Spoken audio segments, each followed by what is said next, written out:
Welcome everyone, I am Zate, and I'm going to be commentating this event in English because I have a special guest today. A special guest that is going to be Oi comentando.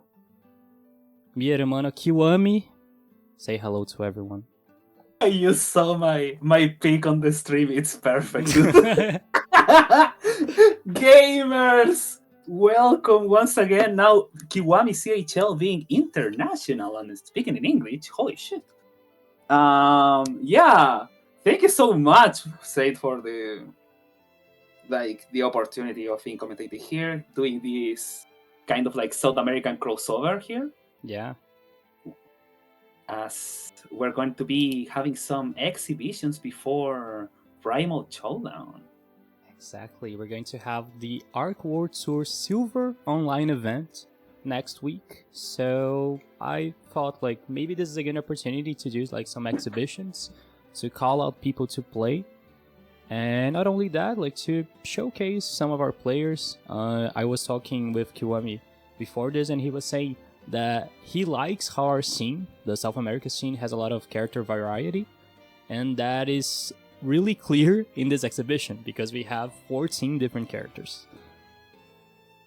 Yep, we're gonna have actually lots of variety and lots of fun, of course. We have obviously like some of the best players that are available in both of like Sud and Brazil. And obviously it's going to be all of it is going to be first to 5, but it doesn't matter. What matters is that we're gonna see some meme action in Grand Prix Rising. And I actually wanted to ask you, Kiwami, because I know that you commentate most of the Match and Mix, Viters Argentina tournaments as well. Mm-hmm. And is there a specific match and a specific player that you're looking to see, or like is there a matchup or a character that you're looking more to see today? I have a few, but if I have to pick, I will pick obviously Gray Fox versus Ami Sensei. For sure. Obviously, it's like probably the two best that we have in terms of like results in tournaments. Gray Fox also being part of the team that I'm in, the Emblem Warriors. And the second one, and this is more of a personal bias, I want to see Mayo. And why?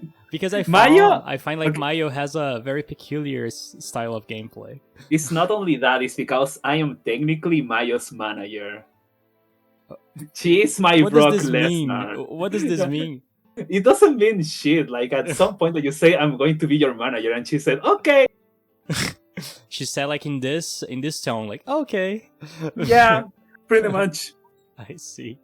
I hype her up a lot because I think she's really good. It's just that she's not the most active player. Yeah. And obviously she's really young. She has like the usual ups and downs that you can have as a competitive player, but she's really good.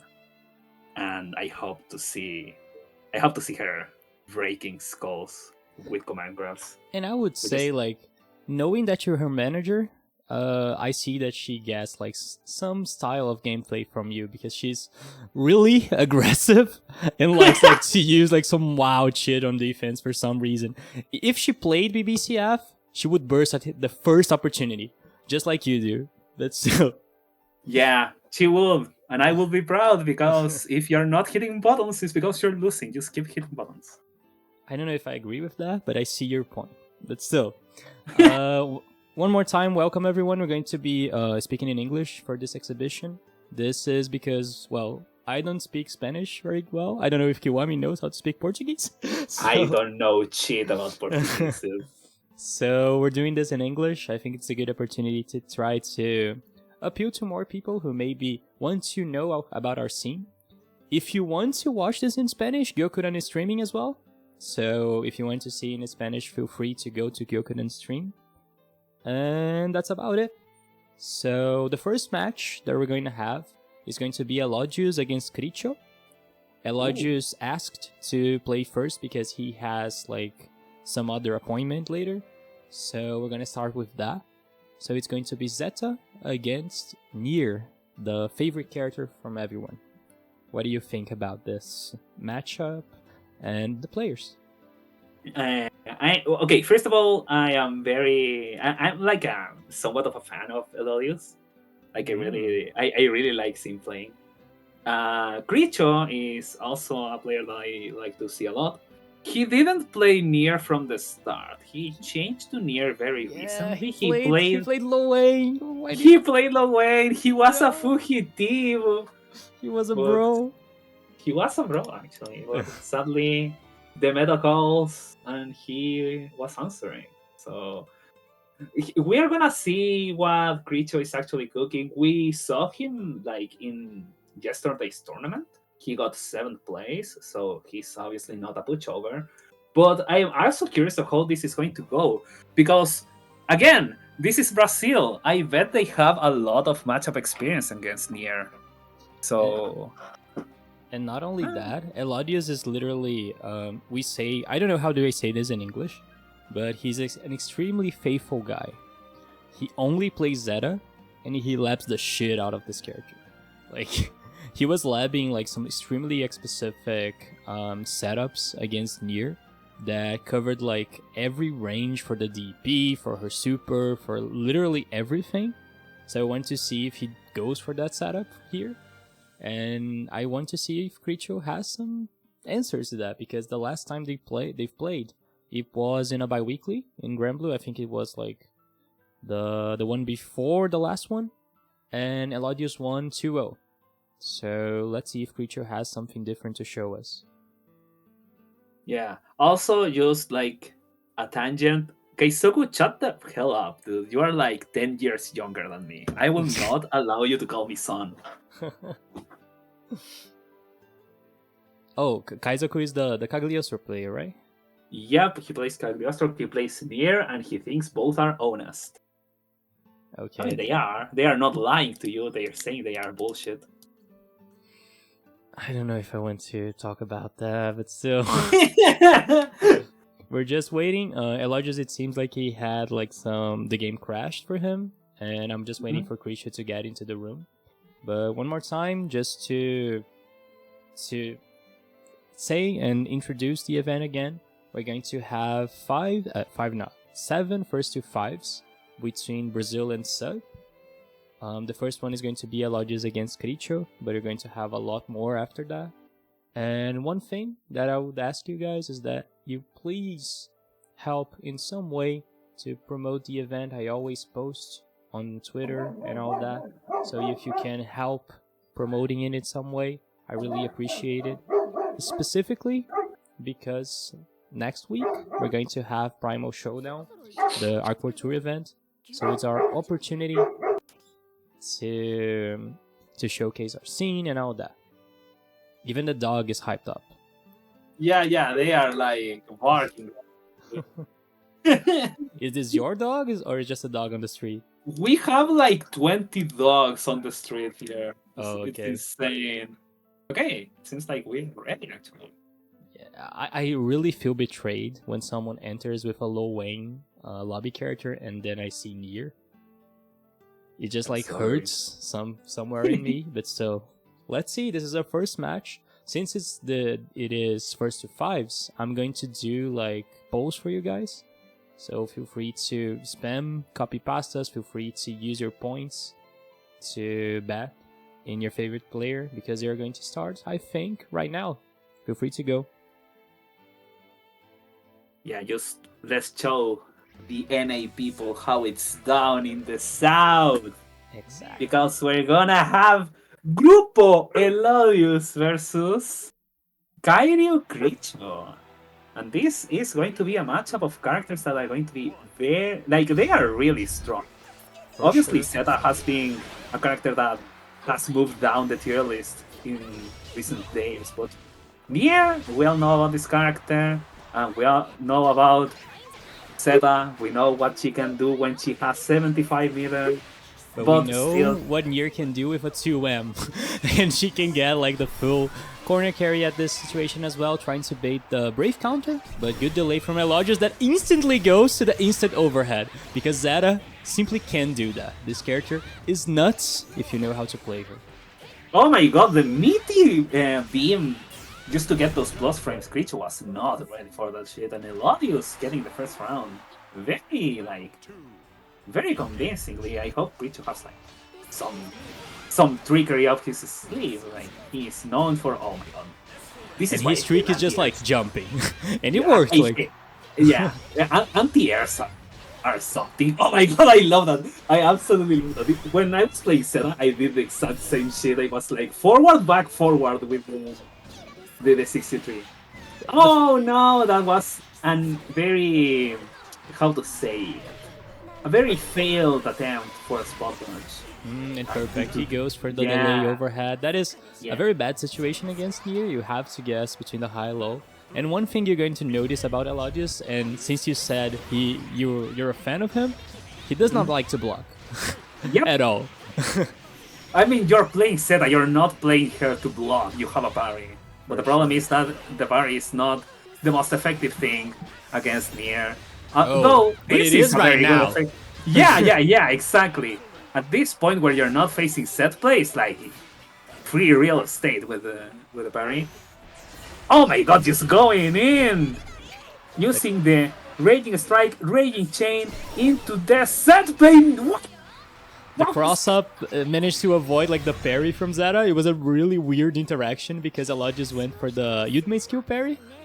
But Cricho wasn't able to punish in that situation, and still Elodius had a lot of advantage in health. And he used that to mash everything he could, like he always does, and gets the first point in the board, 1-0 for the Brazilian player. Yeah, and just starting really fast again with Elodius. An anti-air working in this game. It couldn't be anyone else but Nier Grandu, who's going to build Elodius into the set play, but again, Brave counter, killing dead, and then just matching Pharrell into a lot of corner carry, into the Raging Strike combos into the corner, the safe jump! Oh, the setup! No. He went for the setup, because that is completely safe against everything that Nier does. The thing is, you don't get like a lot of pressure in that situation, but if Creature had pressed literally every reversal she had, Elodius would win. But he blocked. I think Rito did either just have a very good instinct on that he wasn't in DP range, so he was just going to block, she was really far away, or to use Elodius Twitter. Oh my god. Oh my god, no, you're getting Street Fighter 6? No, okay. No. Nice delay mash. But Elodius is definitely gonna mash something as well, but it is time for Nier to get that weird auto-correct and auto-combo. I mean, it is how it works. Like, it has been working like that since Manila, it's just that you never see it because you're not called Nier Grandu! Jesus Christ, the anti-air with the AWT. The ultimate jump scare right now from Elodius. Creature tried to jump, but it's not gonna work 2 times in a row. Elodius gets the round, but still, this is a very good situation for Creature. Yep, and again, Creature has to be very careful in these scramble situations as he's being put in by Elodius, which obviously is something that Zeta loves to. She loves to scramble. And Nier just wants everything going her way, just going for the setups. No punish there for dead covering Nier after that misfortune. Just the pressure again. Wow. Oh no! It's no! This is Crucio's opportunity right now. Would he go for the side switch? No, he goes for the setup. Tries to bait like some kind of thing in a wake up. Elodius just stacks. I think he didn't went for anything because of that's like, oh my god! The amount of chip. Cricho!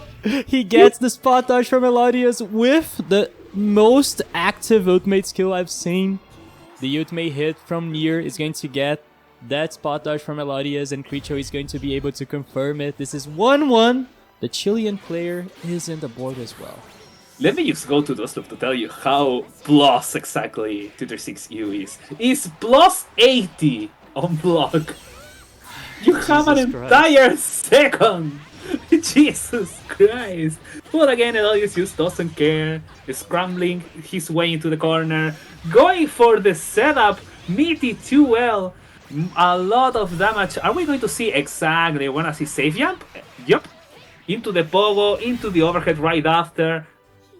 Creature getting tagged sadly by the Pogo into the JM Elorius. Very convincing round. Just again and again, I think this is something that is very common with in Brazil.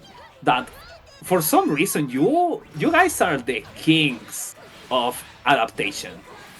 Like you adapt so quickly to everything that's happening on the screen. Let's see if you have more adaptation to the amount of shit that Nier just throws. The thing is, Elodius, like I said, he does not like to block, so he always trying something new. He's trying to mash in different ways, and one time he's going to find his way, and you're going to die. That's basically what's happening right now with a run-up throw, getting Cricho trying to do a brave counter in that situation. Elodius showing how you have to look forward. That is the answer. 2-1 for Grupo Elodius. I didn't bought this game to block. That's how you have to play. Elodius getting like a very convincing 2-1 right now against Creature. But again, it's Nier. You have to understand that this character has unlimited setups, unlimited situations that he can put you in. Oh my god, going into the fake out. Too well low. Creature used respecting a lot. It should just try to do some cheeky reversal situations, even against a Savian, because, again, sometimes he doesn't go for the Savian, but it goes for the delay close H counter hit combo. This is an insane amount of damage. Oh my god, this is over. No, this is not over. He does not go for the ultimate for some reason. He goes for normal SBA, and now the delay mash from Elodius, like we just said, and we keep saying, he does not like to block. Creature simply could not finish that match, and this is one more round for Elodius. But that setup in the corner was really messed up. Yeah, also I see an Elodius just doing parry neutral into parry neutral, and that is like the most chosen thing I have ever experienced. Jesus Christ, again with the corner combos, the bombinos!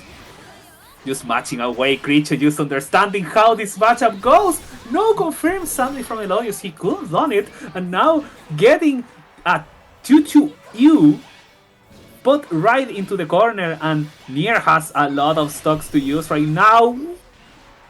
What do you try to do, Creature? He's getting rolled by the constant scrambles of Elodius. 3-1. And it's not just a normal scramble, Kiwami. He mashed the 2U. And 2U mash, if you know about the memes, the recent like things that happen with an A, we call the xenophobic mash. The xenophobic, the Ami special, dude. Exactly, the Jesus 2U. Christ. I mean, it's really fast, so a nice use from Ultimate Misfortune there. I actually, like, we had the discussion that Nier probably doesn't have, like, the best defense right now, but she still has really good defense with Misfortune EX, especially Misfortune Ultimate.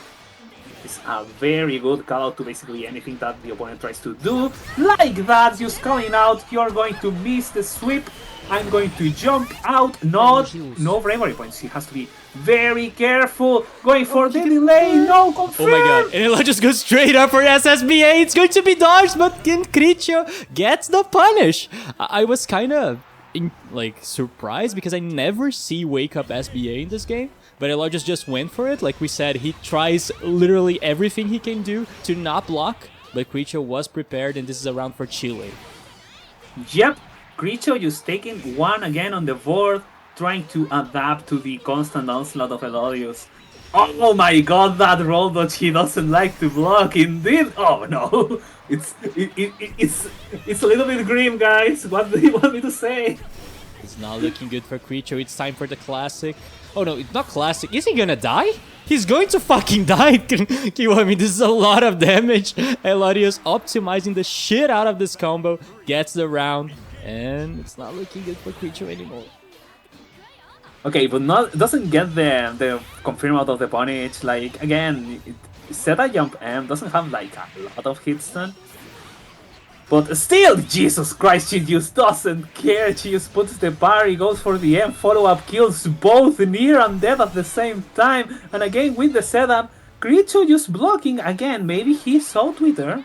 The overhead from Elodius into the delayed throw, hitting that brave counter attempt from Creature, and Elodius 4-1. And this is looking rough. What do you want me to say? The situation is very rough for Chile right now. Creature is trying to get like some time to breathe in, just to think what he can do against this onslaught, this non-stop onslaught from Elodius. He finally goes for the rematch, and let's see if he can get a second point at the board, because the round start is straight into far M from the Zeta player. Yeah, this is exactly like my Natsume Blaze Central Fiction, just throwing the opponent into the corner, into the setup, using a lot of VPs right now. Creature 20% less effective health, but it doesn't matter because she got that. Oh no! Why is he backdashing at the corner? It does not have any vulnerability. What is Elodius doing? Oh, in the perfect spot dodge. God. Q and me, I'm very confused, because before the backdash, Elodius just walked up against Creature. He did not run, he did not press a button, he walked. Okay. I just think that he tried to chimmy. Maybe? It's like the worst thing that I can think of. It's still no confirm. Elodius just letting Creature by right now. Oh my god, just 2-2M, if I call correctly, in the air. That is the one that goes straight down. Arubes! The absolute button from Zeta, and it doesn't matter what life lead you have. It's just going to evaporate in a second, as Elodius is right now in set point. This is very bad for Creature. Elodius has the knockdown here, and he can go for the classic Let's Go Gambling, but he did not use the ultimate skill for the setup. Oh, dang it! Okay. No, this is ding ding ding ding. Creature got the right answer in that situation. It's time I can't for stop him. winning! Exactly. He tries to bait like the brave counter right now with the... Oh no. He tried to anti-air! Why? Why did you try to anti-air a character in the air? That's not how this game works! It's just one more touch and it's over! Grupo Elodius with the 5-1 against Kairyu Creature. Just again, you don't need to block. You just need to hit your opponent. And I feel very bad for Creature, because... Man, if you've played against Elodius, you know exactly what he's dealing with. It's very stressful to play against Zeta. Like, you're just like walking in neutral. Even if you're playing near, just like we said. If you got hit with out of his ultimate skill, you just like completely evaporate. The damage is absurd. And it's a confirm from like literally everywhere on screen. It's super strong. Yep. You have to be very patient against Zeta. And again, I think Zeta is one of these characters that really loves when people start scrambling. Yeah. When people just start pressing buttons trying to basically hit you out of every single situation, because then she just does that kind of things. She's on her element when people are trying to find her out. And even though we saw some good shit from Creature, it wasn't enough. The clutch, not even the clutch factor, just the grit of Elodius was enough to take it 5-1. First win to Brazil, but it still has a lot of very strong players right now. So it's not going to be easier from now on. And yeah, and I wanted to first congratulate Elodius for always playing well as he does. If he was not Amy, Elodius would be top 1 right now in Brazil. So he's one of our strongest players. He's extremely faithful to Zeta, and he's developing the meta of this character continuously. A lot of Japanese players just like see his stack and started using, because he's very, very dedicated to that character. So congrats Elodius for the win, and of course, thanks Creature for participating in the event. I called Creature a bit later because in the beginning I called AWT, the low aim player. AWT couldn't play, and then I called Creature, and he immediately responded me that he wanted to play. So thanks a lot for accepting to play at this event. Hope you had fun, even if was against the Elodius with this crazy Zeta. But still, thanks for accepting it, and it was a great match to watch. Yeah, Elodius, I love you. You're the hero. You play exactly like I want to play one day. Just bad shit, insane, crazy shenanigans. The problem is that I play big bodies and I just have to be honest footsies guy all the time. But what? Kappa. Well, if you play big Kappa. bodies and you want to be crazy, literally, we're gonna have a Vazeraga today. Yep, and we're gonna have Diva Seraga, Sisyphus, I the guess. Walker, El Caminante. So, But we're going to have like some real Sisyphus right now because we're gonna have like one of the characters.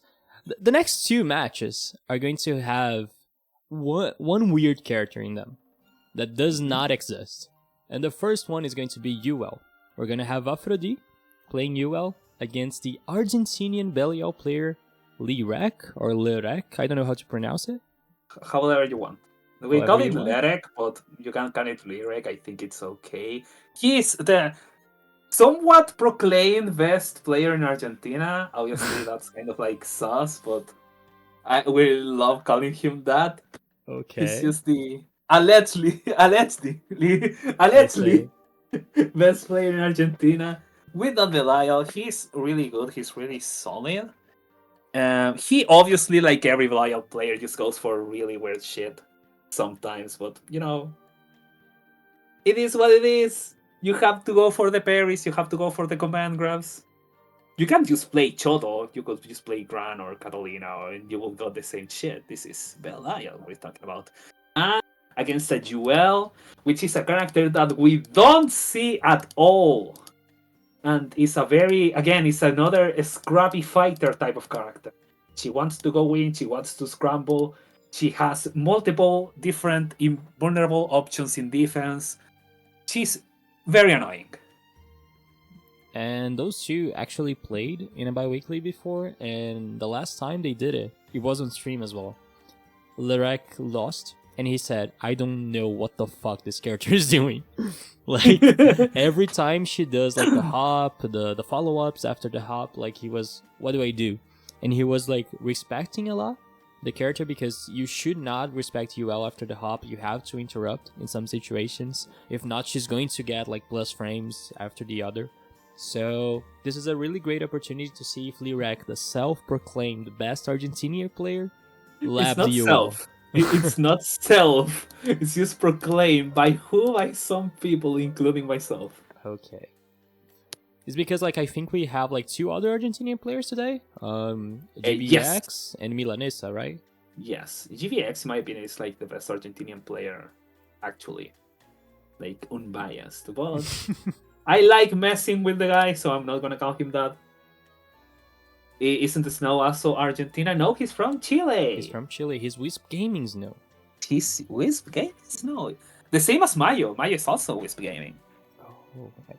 The thing about Wisp Gaming that I love is they have the Donkey Kongs. And I always love the Donkey Kongs rolling on the chat.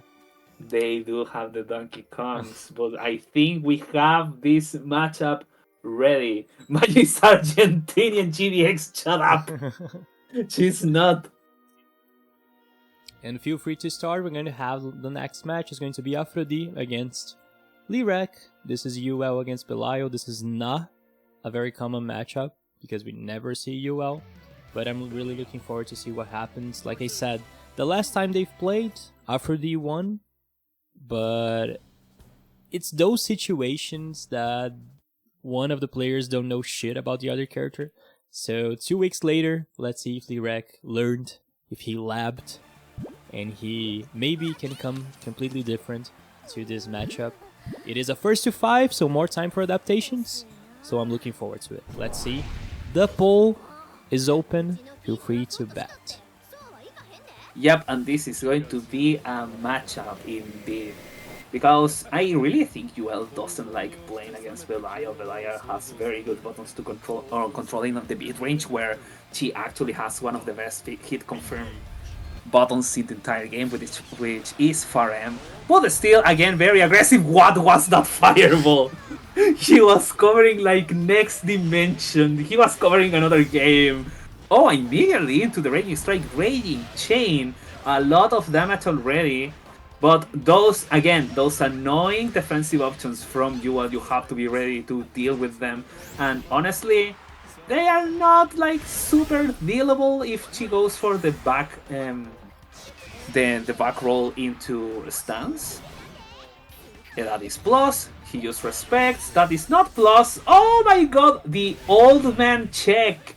You are not dodging those. You are not reacting to 30 frames. Okay, I see. Lyrek with the first blood. This is like Summoner's Rift. And that was a really good recognition because I didn't even saw that he was without brave points. So Aphrodite definitely got caught without expecting that. Good option from Lyrek, and the first round goes to Belial, but still, okay. He tried to anti-air. Yeah, yep. The anti-air was a little bit late, and now every time Aphrodite is doing some reversal option, he's not respecting shit. Yeah, but what did you do in that situation? You can like, oh no, oh, that was going to be like an insane punish if it worked, but sadly it didn't. Like, it's a very good RPS situation for Aphrodite, just going for flip every single time on block, just going for the universal combo Grand Blue Fantasy versus Rising, and this is going to be enough. Perfect routing with the ultimate skill after all those raging chains. Aphrodite using all the characters to get this round. This is 1-1, and I'm looking forward to see the rest of the match. This is the first one for first to 5. So we're definitely going to see some good shit, but Lyrek wasn't able to confirm on that close ass. He didn't believe. I mean, you can kind of like option select that. If you get this slowdown, you can basically throw something else. But still, again, the constant pressure from Lyrek into the super, the Evangelion, as we call it. Now we're gonna see what he does in the corner. He's probably going to do, oh my god, use VP Wars and you don't have anything. He's going to block this Wake Up Super, and this is going to be enough. Lyrek with the 1-0 against Aphrodite, and it seems like he actually loved this matchup a little bit. Still, he's looking way more confident in how he plays. And why I'm talking, like, he just got footsies. And yeah, for a while, like I was surprised that were we playing vanilla, because they actually did a really cool whiff punish with that far M. But now Aphrodite unfortunately is at the corner again. It's time for Lyrek to start the Belial pressure, but with a jump, Aphrodite gets the side switch, and now let's see if he goes for the setup. No, he's going to the super. He's going to recover his brave point right now and deals a lot of damage to the Argentinian player. That is actually a lot. It's really hard. Good tech, just enduring on the corner, unless you're pushing buttons, and that's going to happen because you are pushing buttons against someone that is plus, not respecting anything. Lyrek gets punished, and Aphrodite gets the first round of this second match. Still, just okay, he used to stop respecting. Good. Nice to know. And I love the way Aphrodite is using UL's stance. He did not do that before. He is very unpredictable with it right now and gets another time with the frame traps. Straight into the super, a lot of damage to the Brazilian player right now, and the situation is very dire for Lyrek. And he's not reacting to! The thing is, Aphrodite didn't have meter to get the Raging Chain, but still it's very difficult to Lyrek to come back to this, but he's going. He's little by little getting the situation, but the weird... Why did Aphrodite mash 5H? I don't fucking know, but it worked because it's a multi-hitting normal. It wins against the Belial one, and Aphrodite gets us into a draw. 1-1. We just confirmed that both of them are old men that don't react to shit. It just happens. But again, Lyrek with the pressure on mid-screen, going for that cheeky briki command grab. That doesn't work against Aphrodite, because he's a perpetual matcher, as we see right now, trying to match his way out of this pressure. Doesn't work against Dash L, the universal move from Grand Blue Fantasy versus Rising into the Evangelion. And again, lots of damage. And he has command grab. And he has grab. He can seal this out very easily, going for the safe jump. And that is actually like an 9 frame and 8 frame. I don't remember what was the frame exactly, but it's safe against ultimate DPs. So nothing you can do about that. Just Again, Lyric continuing his pressure, just changing a little bit of the timings of the things he's doing, just breaking the glasses of Aphrodite. And now the situation is very dire for Aphrodite. One more hit and probably Lyric is going to finish this. Aphrodite still has a brave point to try to create some comeback situation, but still, he literally have to guess everything right, and the projectile is going to interrupt his special. Very good pressure that Lyric structured in this situation, and I loved that in the last match, it was the first time that we saw Lyric using his DP.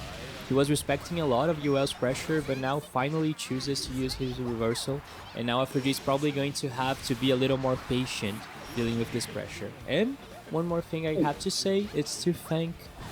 I'm gonna say it in Portuguese. Muito obrigado, Discord. Obrigado pela rede, sejam bem-vindos. Estamos falando inglês, que é evento internacional. Back to English, Aphrodite has the corner. Yep, and he's going to continue to be there, even though that was a very strange combo routing from Aphrodite. Maintain the corner, going for the throw, and baiting that with just going for the ultimate command grab. Starts as a parry, very hard to deal with, and now it's Aphrodite on the corner. Belial, this is Belial Discord. That's the call. Okay. Yeah. Nice option from Lyric using the 5U, but now... okay! Really good, really weird interactions between the momentum of the follow-up to the hop follow-up from UL and the parry from Belial. Actually gets like in this scramble with a DP, Lyric wins the round, but what the fuck happened? Jesus Christ, Belial Discord at it again, just going for those scrambles and not losing because this character doesn't seem to ever lose. Why are we having this character still in Rising? Didn't we learn? He's going to be like top 1 in the next patch, I know about it, but Aphrodite has some things to say about it because he's just going straight at the throat for Lyric. A lot of damage, putting him into the blue, and he's gonna wake up parry. Okay. Oh no! That was actually very nice. That is something that happens, yes. This is something that is very specific to Jewel, the fact that she can cover Brave Counter with the stance. Meaning that basically you have to just hold it.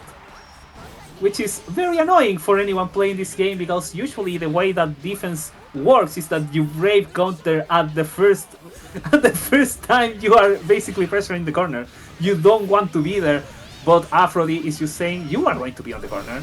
Again, with the strange routing, it's looking more and more like that is the BND. I'm going to believe him, of course. And the parry again, but the punish. Aphrodite was ready for that interaction. And a lot of damage. Is this going to be enough? Not yet. Just one more using the VP. He has to be very careful because he is in cheap situation. He just matches age. And that's enough. I love that he didn't use like a DP, he just mashed the normal and it worked. The normal does not even have like ship damage, but it worked. That's the thing. If it worked, I'm not going to judge him. This is 2-2, the match is very good like we were expecting, and Aphrodite is waking up. Yeah, again, the kings of adaptation, just proving that you can't hit a Brazilian with the same cheat twice. You have to start going a little bit more random. And this game is not particularly well known for things going random, especially with the characters as standard as Belial getting punished from the jump, Aphrodite with a quick round. Really good momentum from Aphrodite right now, trying to get that jump in, but Lyric perfectly maneuvered his projectile to get that jump in. And now, with the close H counter hit, he has like a very great advantage putting Aphrodite at the corner, and this frame trap is gonna hit. Let's see if Lyric goes for the setup. No, I don't think straight so. into the super. Straight into Evangelion Lyric.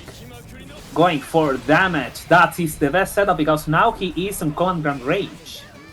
And that is very important. Now he's on throw range. Now he's like at any range. Aphrodite is literally on the back rope. And this is going to be like a very dire situation, just jumping in, the close cell to close it out for this round. And Lyric just, hitting back in this setup. No, you can't be jumping like that. The dogs even are barking because now it's Lyric who is just suffering those punishes, and that is a very good use from the stance 2M. Stance 2M, for those who don't know, it's literally a safe jump made into this character. Yeah. He's extremely good on recovery and is basically never punishable. If you do it meaty, you can't even do ultimate DP against it. You're just going to lose like all the time. So yeah, again, very good from Aphrodite with this 3-2. Lyric, let's see if he can bark a little bit more, because at least Toxic are barking. And I love that. Exactly, I was gonna say about that. Aphrodite was losing, the dog started barking, they're supporting their animal friend, and now UL is back. 3-2, Aphrodite with the helps from the dogs at Kiwami's in the front of his house or something like that. Aphrodite gets the advantage, and now Belial is in the corner again, but not for long, because brave counter that Manticore tweet. Yeah, he just like jumped and it worked. This game is like, Jesus Christ, we need air dashes in this game, dude. I mean, we have characters with air dashes. Oh my god, just going for the spinner Rooney. He wasn't expect that cheeky setup from Lyric. And going for command grab. That is so fucking troll, but still, Lyric has a little bit of advantage, but a back throw situation can change things up. Goes for the ship damage, and Aphrodite needed to use some reversal in that situation. It was a checkmate moment from Lyric. Very good decisions from him, and the round is from Belial. Let's go. It was a checkmate? Umineko reference? Oh no, don't start with that. I'm not gonna stop. I know, I'm trying. I am an enabler. I'm the worst kind of person here. Anyway, Lyric with, again, his good neutral that gets interrupted by Aphrodite, just pressing her like very strong buttons in neutral, especially in mid-range. She's going for those medium attacks. But again, Belial is another character that is very standard, is very all-rounder, as Diaphone says, but it doesn't matter when you're getting hit by Jewel. Granblue going for that cheeky setup. You have to hold the block button, dude. This is Mortal Kombat. Aphrodite with the round.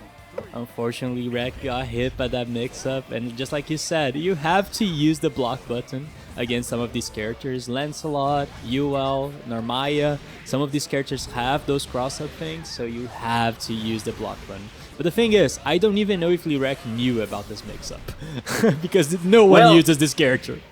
Well, now he knows. Again, Aphrodite, like, this is very interesting that we have a lot of representation of very different characters here.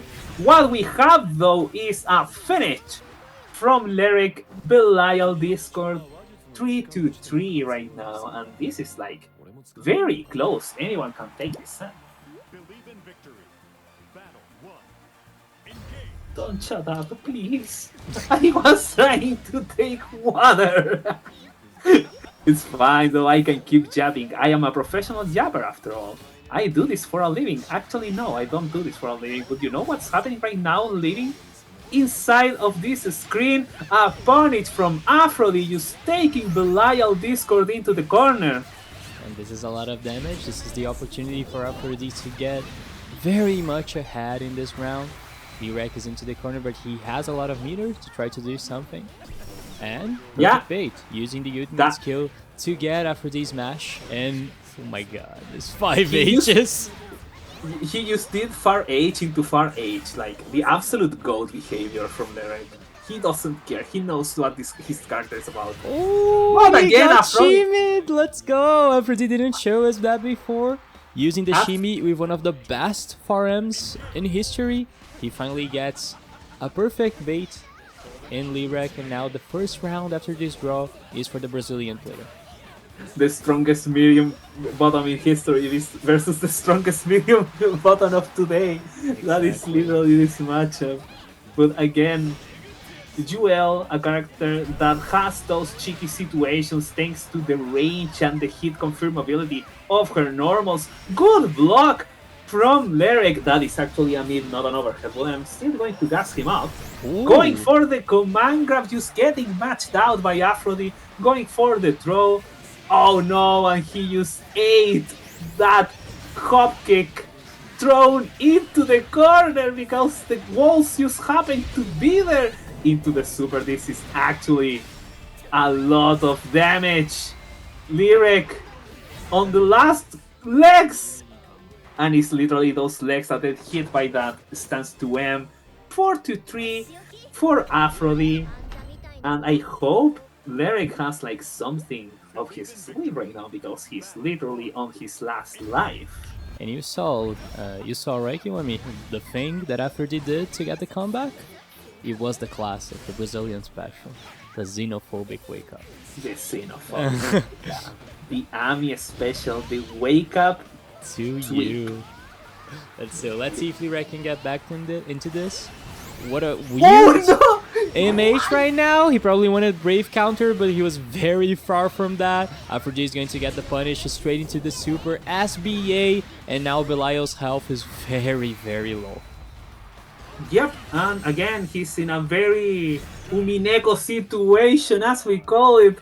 He's going for that guard break.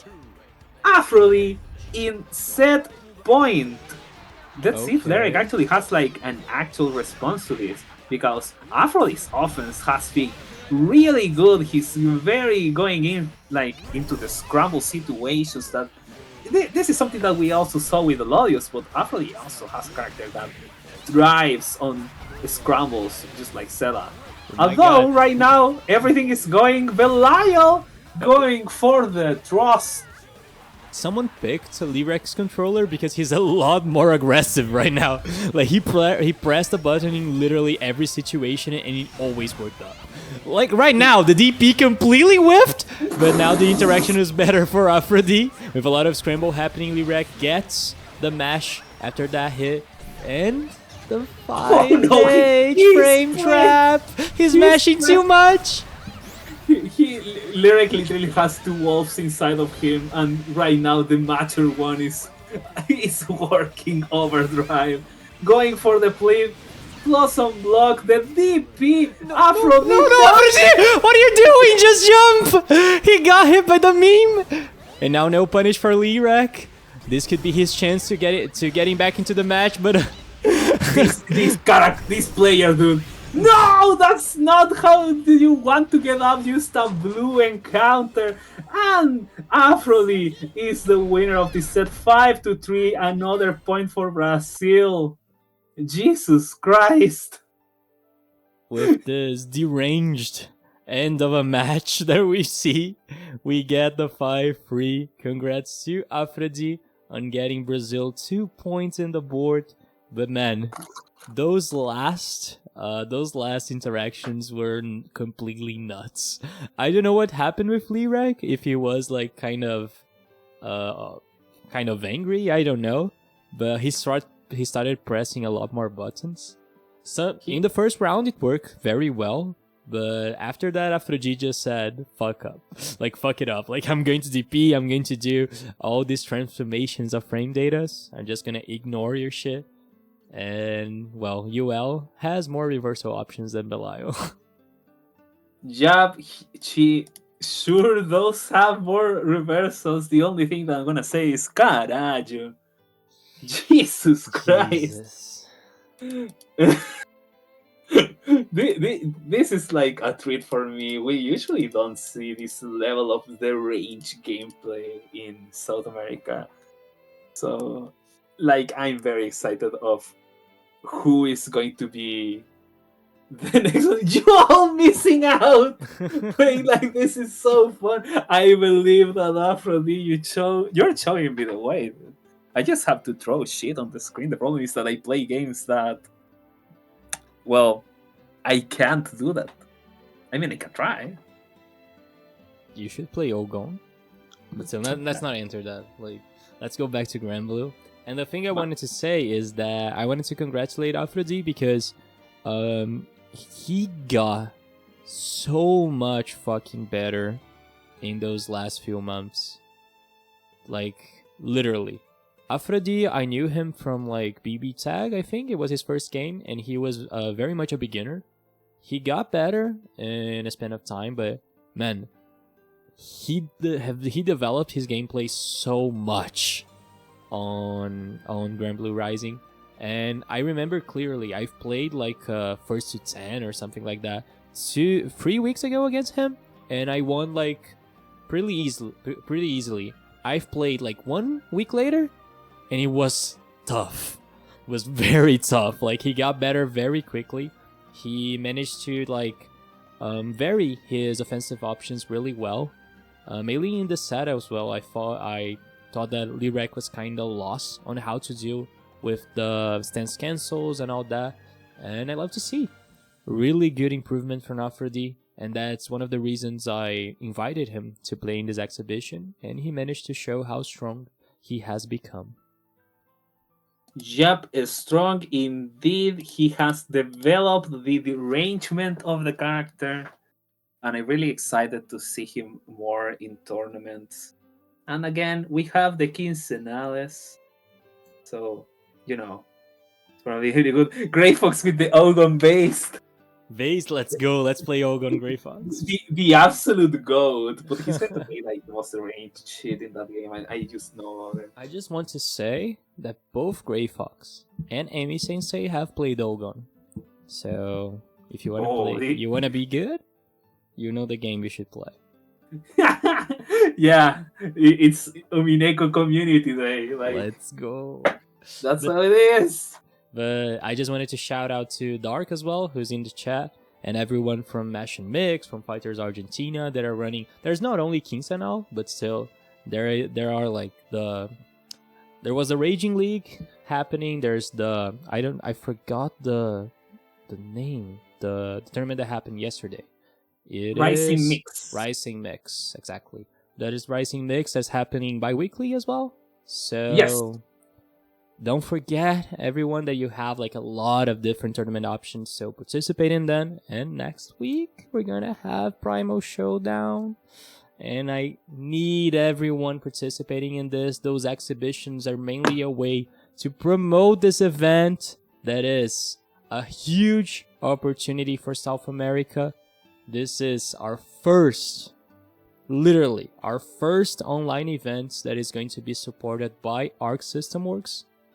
So this is a very good opportunity to showcase our scene, not only in quality, but in quantity as well. So if you play the game, if you know people who play the game, if they stopped, make them come back. This is a specific situation, and I think we have to show ourselves, because if we show that our community is big and strong, we're definitely going to have more opportunities like this. So don't forget to register. I'm going to get everyone to register at this shit.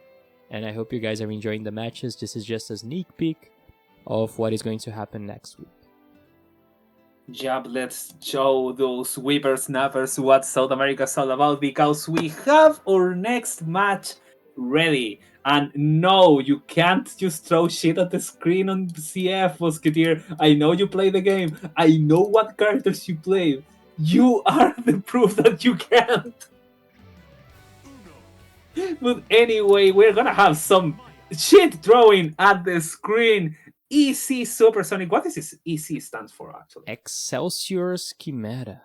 Excelsior's Chimera, yeah. Against Milanesa Gaming, the Argentinian Narmaya player that, again, he's another player that has been developed a lot on the past few weeks, the past few months. Like, it's not the same style as Afrodi, but still he's going to show us some stuff. Although Supersonic, he has a reputation.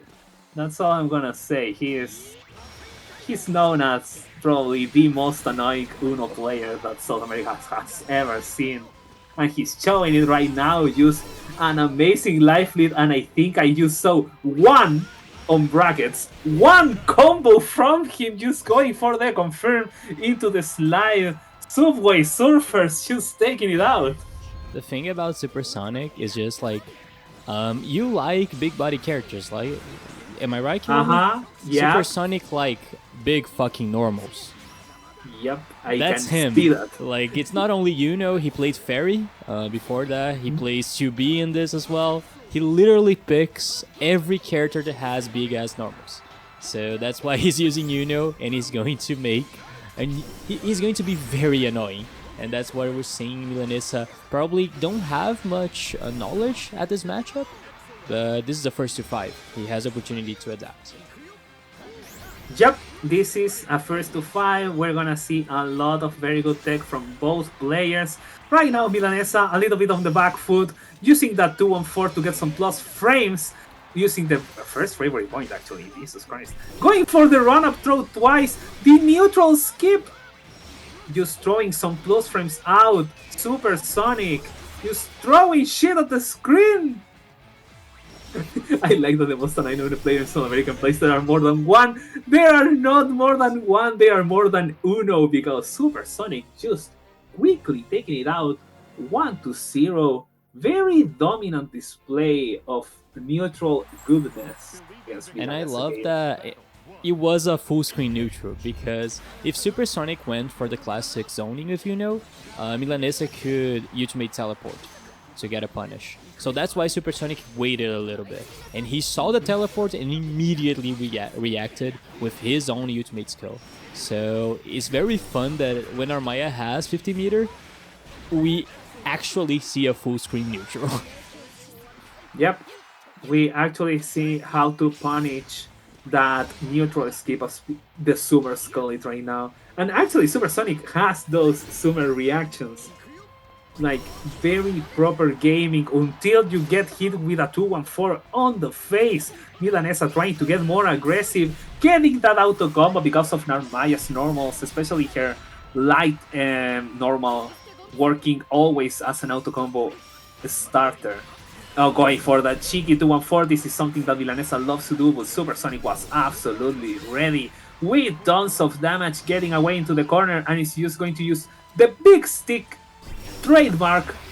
Oh no, that was an interaction indeed, destroying the tornado, la centrífuga, and getting that first round. And one more time, it was because Milanesa, Supersonic knew that Armaya had the teleport, and then Milanesa knowing that Supersonic was afraid of that, tried to get like more in a mid-range. And I love those interactions. Like, this is a very specific thing of this matchup, and I'm liking to see how Milanesa vary it up in the way he approaches. Yeah, oh my god, that 2-1-4U, that's the Milanesa special. He loves doing that as a sort of secondary neutral skill. Because, again, that 2-1-4U actually has imbo. Like, Narmaya actually disappears for some time, so yeah, she can get away, especially from characters like Uno, because of the spear being like just a one hit before the explosion. She can just avoid that with nice with 2-1-4 right now. Okay, goes for the mix-up after the command dash, but Supersonic managed to get out of there with a really good anti-air with this ultimate skill as well. Milanesa has 50 meter, so let's see if he can like use the teleport again, but now he's getting chipped out. Yeah, he has to be very careful in these next interactions because anything can lead to that, including that baiting out the very Milanesa gaming with the round, and it seems like his adaptation, especially in neutral, is working out. He's able to get Supersonic into these uncomfortable situations that he doesn't want to be in, even though Uno is a character that, despite his strength relative to the rest of the cast, he has the tools to kind of like scramble things out. He doesn't like to do that. He likes to just be on mid-screen, just throwing his big stick on the neutral, just again winning with range. But Milanesa knows how to deal with these kind of situations because again we have like a big normal player in Sud called Raz, so he is a little bit more used to deal with this kind of like gameplay. Going for the troll bait doesn't work. You spoke her out of the 2-1-4 and Supersonic with a quick confirm, getting that 2-0. Yeah, the back jump was amazing. He could get a punish after that ultimate skill. It was very good for Supersonic. And one thing that we have to know is that does not have like a normal reversal. He only has counter. So Milanesa can get away with a really good thick throw game. But at least right now, he was not able to get like one singular throw. Supersonic teched all of them. Yep, and it's showing up again that Supersonic is a very, how to say it, he's very technical, he's very like proper, as I like to call it. Yeah. But sometimes you have to get in the mud, you have to fight it out like men. Perfect. This is exactly what I was looking forward to, an adaptation from Milanesa. He goes not only for the tick throws, but trying to get like, trying to use the parry and now the bait with the ultimate skill to get Supersonic that he literally was always trying to tech the throw. So, getting a punish from that, Milanesa finally gets the round. And of course, thanks for the follow, Perpetuous returns. Welcome. Yeah, and this is going to be like, again, just an uphill battle for Miss Lanesa from the start. It's just what happens when you're playing with a short-range character against a very long-range character. But still, Milanesa is showing that he can duke it out.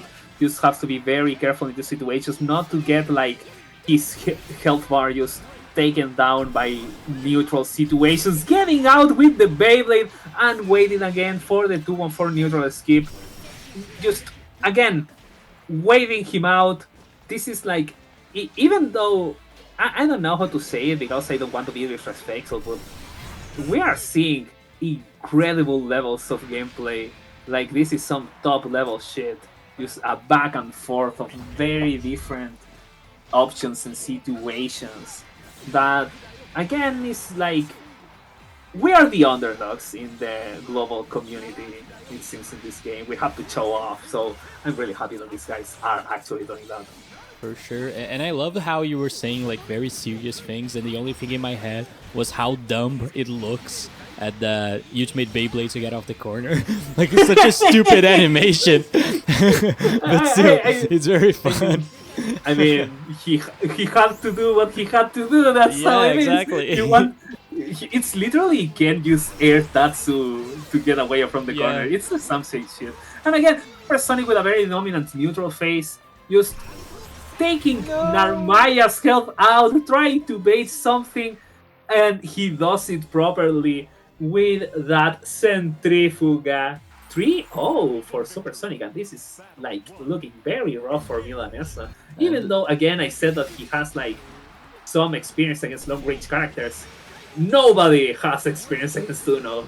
Yeah, and the one thing that is very important with experience against Uno is that specifically that ultimate skill that he used, you cannot react in the same way you react to other ultimate skills.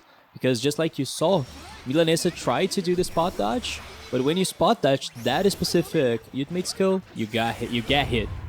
But still, Milanesa has the fucking reactions. Finally, someone who can react to MH, and now it's time for him to go for the tick throw. Unfortunately, he does not do the dash to get that throw, and now Supersonic goes straight into the SBA. Milanesa showed how he can react, but still, unfortunately, he lost the opportunity to close up the round. Everyone is blaming me for Mufa, as we call it. It's just like gave Milanesa bad luck. That is now how it works, sadly. But again, that parry was super good from Supersonic. What do you want me to say? He is starting to get ready to Milanesa, especially how he tries to play around his 2-4s, just to try to get away from these neutral situations.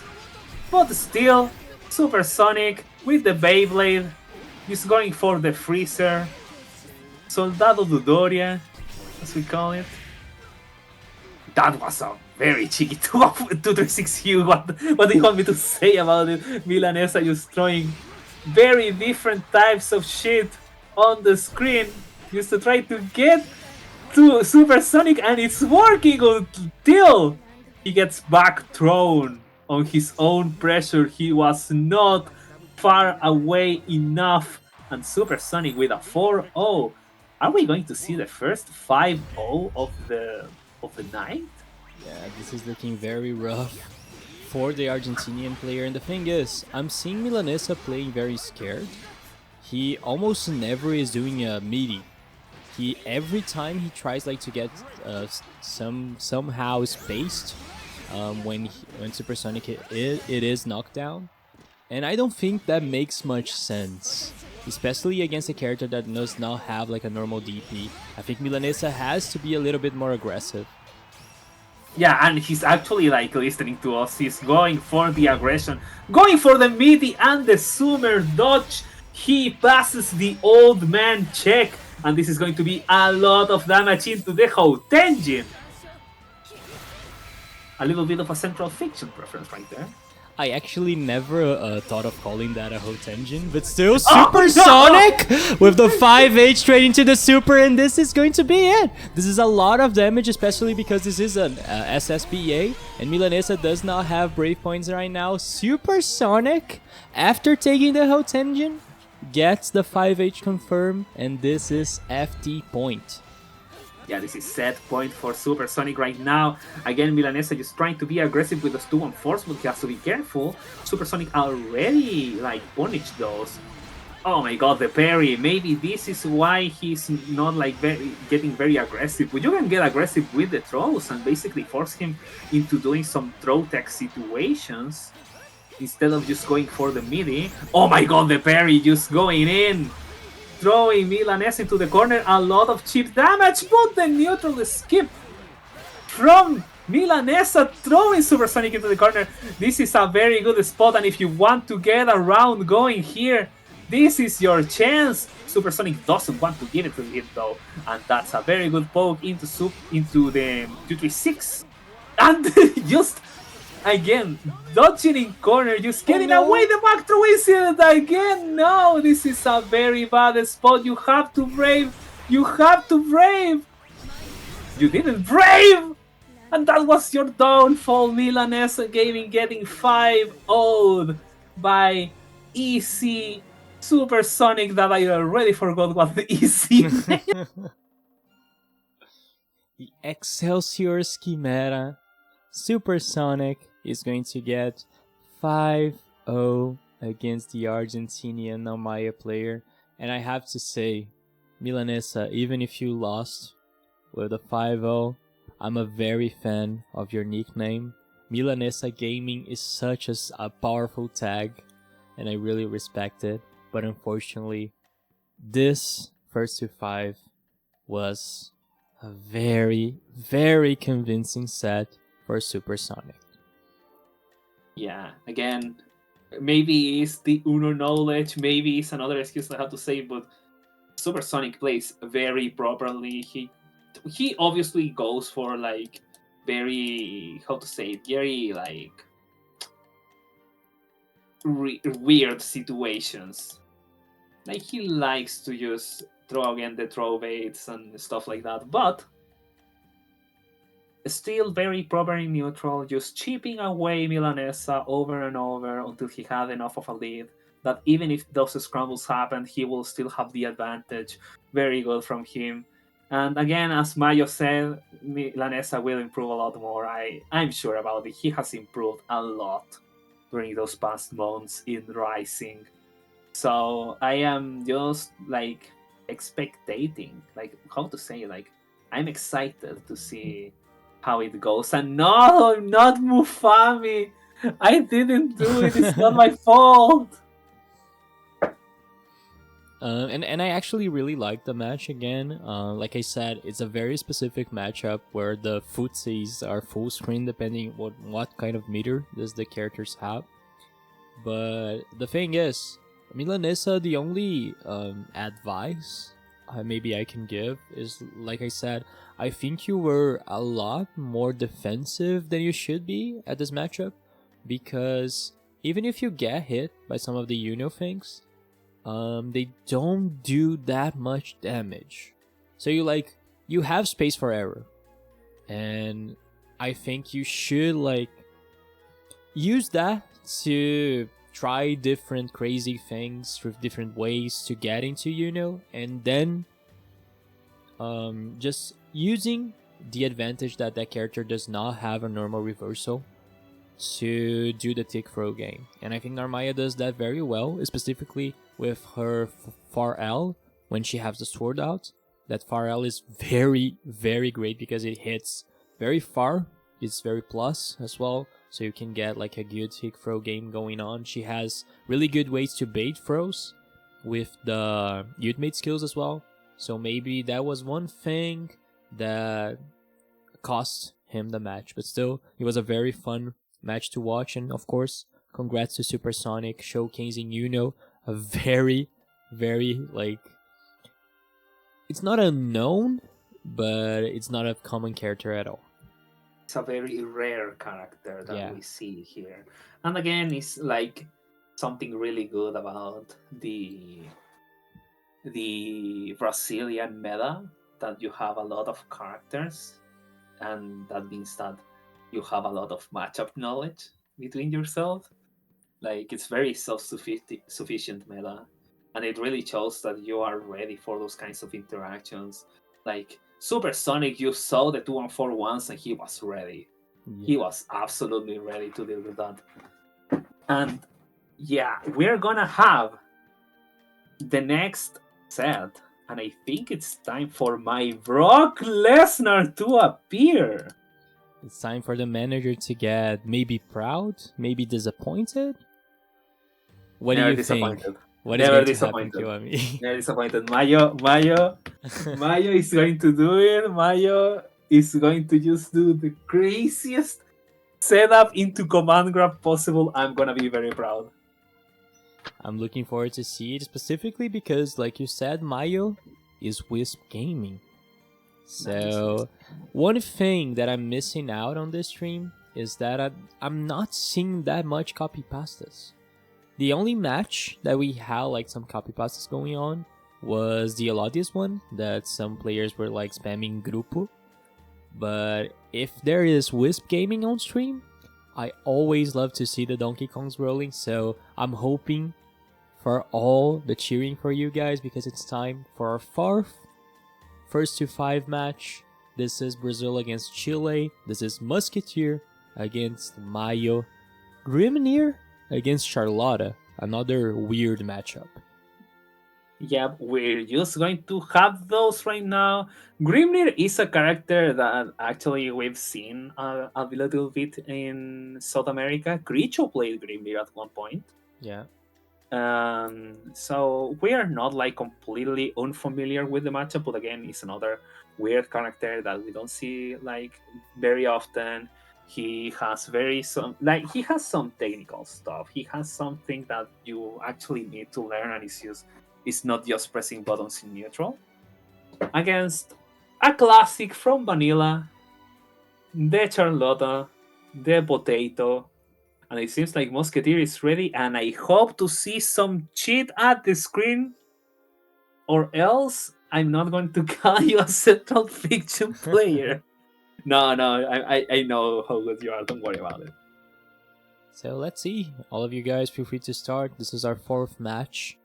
Till now that I'm thinking, this could decide that, like, this is not, I've made the event this way, but I don't call it a Brazil against Sud, because this is just an exhibition and all that, but still, it's 3-0 for Brazil. So, if Mayo doesn't win this, the situation is going to be very dire for the Sud players. So, let's see what she does. They're back. Musketeer is back. Mayo, go for it. So, let's see what happens. Yeah. The only thing that I will say against my managed player Mayo is that I don't think she likes Umineko. Oh. I'm gonna have to check her Musketeer. Umineko, Z. On chat once. So, yeah. I liked you, Mayo. I liked you, but now I don't think I can support you. It's fine. I support you, Mayo. Let's go. Brock Lesnar on the scene against Musketeer. It's going to be Grimnir versus Charlotta. And again, this could be like a 4-0 for Brazil, or we'll see something going on from Sud right now. So, let's just start with it. Let's see what these guys have for the neutral situation. It's a neutral that I think is very Grimnir favored. He has long normals, he has projectiles, he has the sweep, like the slide thing that he does. So he can control the mid-range very easily, but Charlotta is not a character that cares about mid-range. She's going in your face, and she's going to hit you. Ultimate blankable whiffing, sadly. Ultimate blankable whiffing, sadly, again. Going for the setups with the situations, going for the DP. Sadly, it whiffs because it's a little bit too short, but Musketeer still getting the kill, even though he dropped that combo, going for the throw. First blood, Summer's Rift, and Mayo using that strange jump arc that Charlotta has always had since Vanilla, trying to throw some buttons, but the Rachid special, you saying her no. The overhead from Musketeer is good. Jesus. What is this happening? movement options, man? The thing is, he's avoiding the Charlotta scramble shit, so it's kind of good for Musketeer. Let's see what he does in this wake up right now. He gets like the seals or goes straight into the super. No, ultimate seal goes for the mix up. Gets Mayo trying to do the brave counter, and this is a lot of damage straight into the SBA. Probably is this gonna kill or not? This is absolutely death.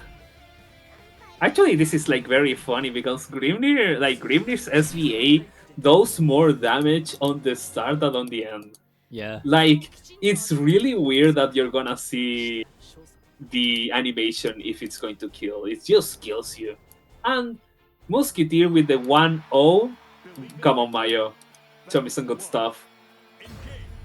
If only she had like air blankable, dude. Things will be different. Maybe next I don't pack. want to see that world. I literally don't want to see that happening. Yeah, it will be funny. Definitely, Again, definitely. Nice DP from Mayo, trying to get something started. But again, that slide that I like about Musketeer using those mid-range options, just going for the scramble situation, avoiding Charlotta altogether, and going for some setups in the seals. Again, throwing the Rachid special. Why did a DP lose? No, I don't think that was a DP. That was the Charlotta, the Akuma jump. The demon flip, you The say? demon flip, yeah. Okay, I'm proud. She tried to do demon flip ultimate on defense. I'm proud. Let's see, a nice jump right now from Mayo. Okay, gets the hit. Let's see if she goes for the setup for demon flip. Yeah, that's exactly what's happening. And Musketeer manages to avoid that command grab with a punish in the back throw. Yeah. And again, just throw tech, going for the blankable. No, Mayo! Please don't throw yourself in the wind! Yo, this is a little bit rough. What do you want me to say, Musketeer? Oh, but that was amazing. That nice was read. a very good dodge. Oh, goes for the reset? The overhead hitting? No! What is Mayo doing? She could punish the ultimate skill in that situation, and now goes straight into the reversal. A lot of crazy shit are happening, and now Mayo tries to bait. There, no! But Mayo, he did not have brave points while you're trying to spot dodge. Mayo, please get it together. You're basically playing scrambles with a central fiction player. You're not going to win. Not like this. 2-0 for Musketeer. Mayo had some wild reads, but wasn't consistent enough to get that round. But still, she's getting back to it. Maybe. Those jumps are actually like working wonders for Mayo right now. And again, it's about that special, a little bit shorter jump arc that Charlotta has. But Jesus Christ, he was just ready. He was absolutely ready with the punish to the blankable ultimate. She doesn't want to deal with that situation, getting back thrown, trying to get the throw, good tech. Again, Mayo trying to skip the neutral, getting the hit into the confirmed Musketeer. Very dominant with that Grimnir. And let's Now see one what more Mayo. round. Mayo. Let's see. Is definitely not in a good situation, but still gets the knockdown here. Tries to get the media with the dash H. Just using the brave counter to maintain Grimnir in the corner. But not getting the 2H anti-air, doesn't get a good confirm though. But right now, just Grimnir jumping in. Charlotta doesn't have like a traditional anti-air that is very usable in that situation, so Grimnir just using that into his favor, having Mayo in the corner, Musketeer with the setup, getting back throw incident maybe? Okay, nice This way could to be get the it back start. out of the corner, and now Mayo goes straight into violence, but unfortunately Musketeer, just like you said, he's prepared for the weird stuff, manages to block all those ultimate skills rows, and now it is 3-0 for the Brazilian player, and man. It's looking rough, and something that we have to talk about this matchup is that because Grimnir is an aerial combatant, we can say that he's an air dasher. He can kind of avoid those situations because even though Mayo has those traditional neutral skips that we see in Grand Blue, they are basically used horizontal. So if you jump them out, they just don't care, right? And yeah, that is messing a lot of with Mayo. She does not know how to deal with Grimnir's air movement, and now with these resets, Musketeer gets one more round. Mayo is getting a lot of impatience, and that is costing her the matches. But my god. No, keep being impatient. That's really cool. Going for the plus frames, and getting a confirm because you are crouching. You have to be very careful about that. Musketeer getting with the far M's. Again, Blanca Ball. No punish. Going for the Hellbreaker. DP used to get out of it. Musketeer trying to get something going on with those triangulations. But Mayo responding now with patience, and I think this is going to be it for Mayo, just going straight into the kill. Responding to Musketeer, finally just getting something working right now. Very good shit from Mayo, finally getting this round, but still having very difficulty trying to make Musketeer like stay blocking. And now it's her chance to go for the flick throw. Musketeers immediately jumps out of the corner. Oh, and she tried to do PP. Sadly, Musketeer was ready, going for the setup. Again, another VP use, and this time it's going to be a confirm with the meaty Blanca Ball, but you have to be very careful because you don't have VPs anymore. You have the meter for a Blanca Ball ultimate. We're gonna see what Musketeer is going to try to do using a VP. The Dragon Punch from Mayo, because I'm seeing a lot of things that starts with E and then says P. Nice stick throw situation, and getting hit with the close edge. Mayo, let's go! I love that her instinct after the clash was to mash 5H.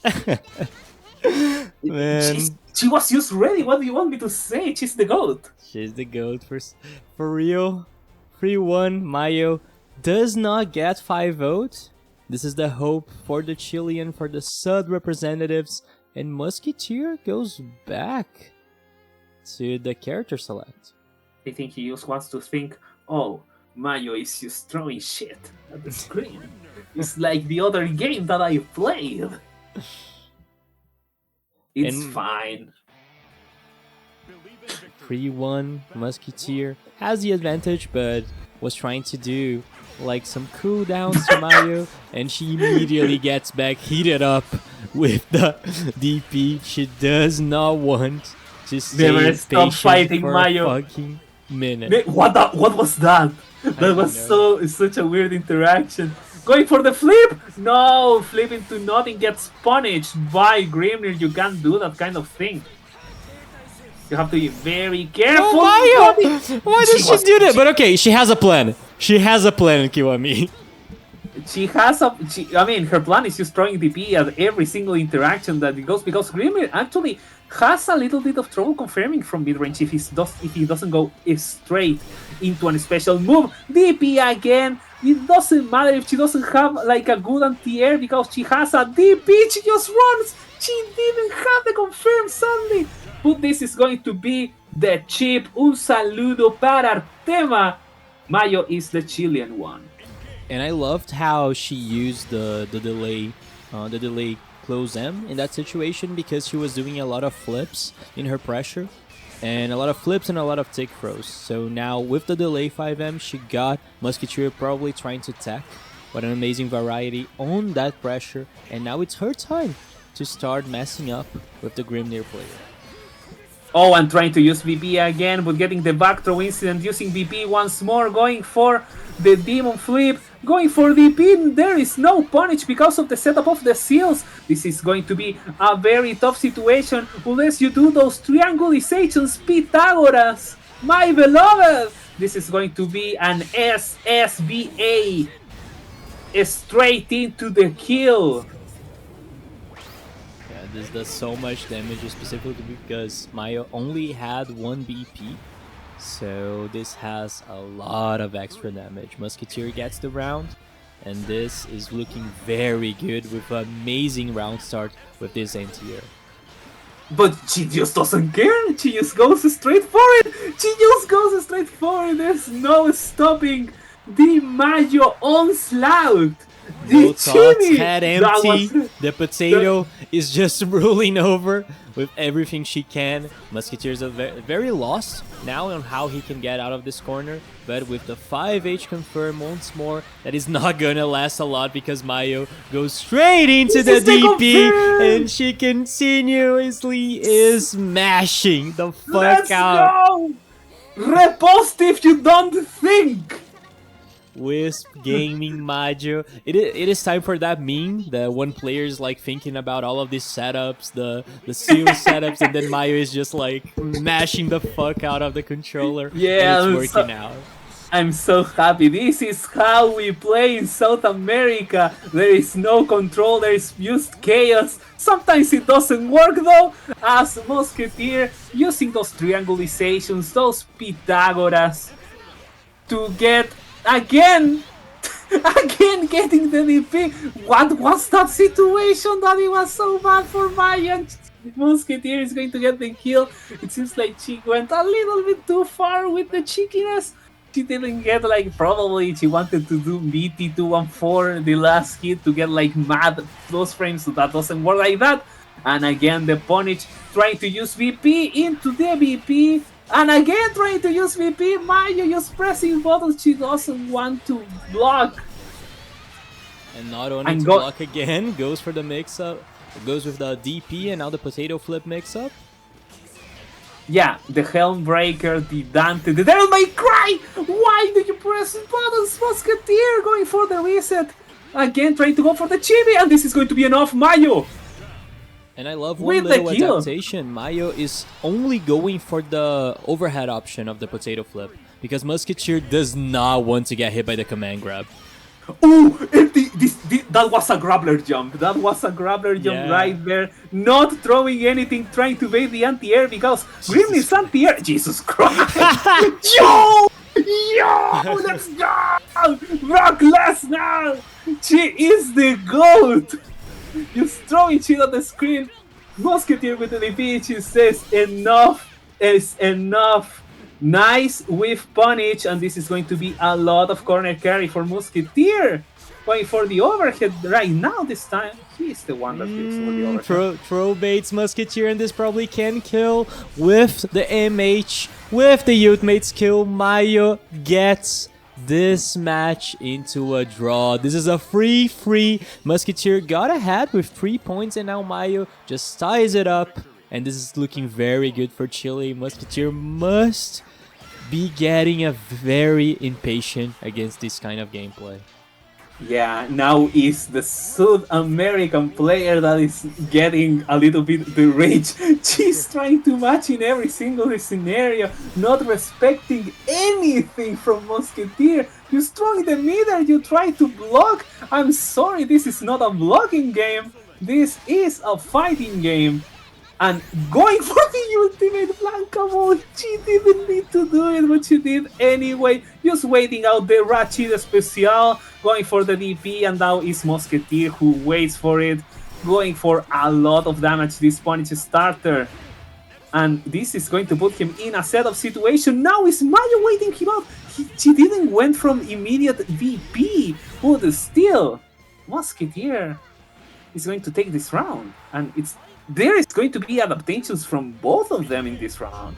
Not immediate VPs to evade those baits from Musketeer. Musketeer waiting for the Dragon Punches from Mayo, but not waiting enough, as we're gonna see some weird cheeky-breaky situations. Mayo is going for the... She literally hit the greedy on Musketeer, going for a Blanca Ball. She was just ready, and this is going to be enough. No, this is not. She will go for the P and the 7 golden letters. Las 7 palabras, as we call it in South America. I love how different those rounds were. Like, one is Musketeer baiting all the DPs, and the other one is just Mayo rushing the fuck out of Musketeer. And that is going to be happening into this next round as well. Musketeer already lost like half of his health, and now he's trying to get back with this confirm with the MH. Goes straight into the corner carry. Let's see if he has some setup. This is not a complete safe jump, and Mayo is not gonna respect it. This is a lot of damage, and maybe she can kill. Okay. Raging Chang and Mayo from Wisp Gaming is ahead, Kiwami. Mayo is finally ahead in this set, 4-3. She can be the first point from Sud. I always believed in Mayo supremacy. Repost if you don't think. Musketeer must be thinking too much, and now Mayo just brave counter, losing all those BPs, but still getting into Musketeer's head. Yeah, and again, the Blanca Ball ultimate forcing the DP out of Musketeer. You have to, like, oh my god, no! No, you didn't do that, Chistep. You didn't do that. Just going straight for the VP. Musketeer was waiting for a VP. She didn't see the Raging Strike. Oh, and the grappler jump in one more time, getting the delay close H. This is a lot of damage, goes for the reset, but Musketeer is not going to be pressing up. Just go for the overhead, he's not gonna get hit by the command grab. Yeah, but Mayo is going to get hit by the far H into a lot of damage, straight into the super. 1 DP for Mayo. This is rocking really rough. The block into the parry! That was really cool, actually. That was really amazing. What an option from Mayo using the 5U, but now she does not have any BP, but gets out of the corner with the jump. Gets Musketeer in the corner, trying to bait those brave counters as well. This is a punish, and why does Musketeer use that? This is first to 5 point for Mayo. Maybe the first Sud win. Musketeer is getting Mayo is getting too much in Musketeer's head. He does not want to deal with this crazy shit, and he's getting completely overwhelmed. And he's getting more crazy shit on the screen. Mayo is going for a straight out of ghetto jump. The DP again. She's fearless. It doesn't reach. Potato hands. Potato reach. Again, trying to go for the demon flip. A little bit too excited. You have to be careful. You only have 1 BP. This is going to be the confirm for Musketeer. A lot of damage. Into the corner we go. Just waiting it out. BP. No more situations. And the throw. This could be it. No! He got hit! He got hit by the plus frames! Mayo! Brock Lesnar! Taking it 5-3! The first point for Sud!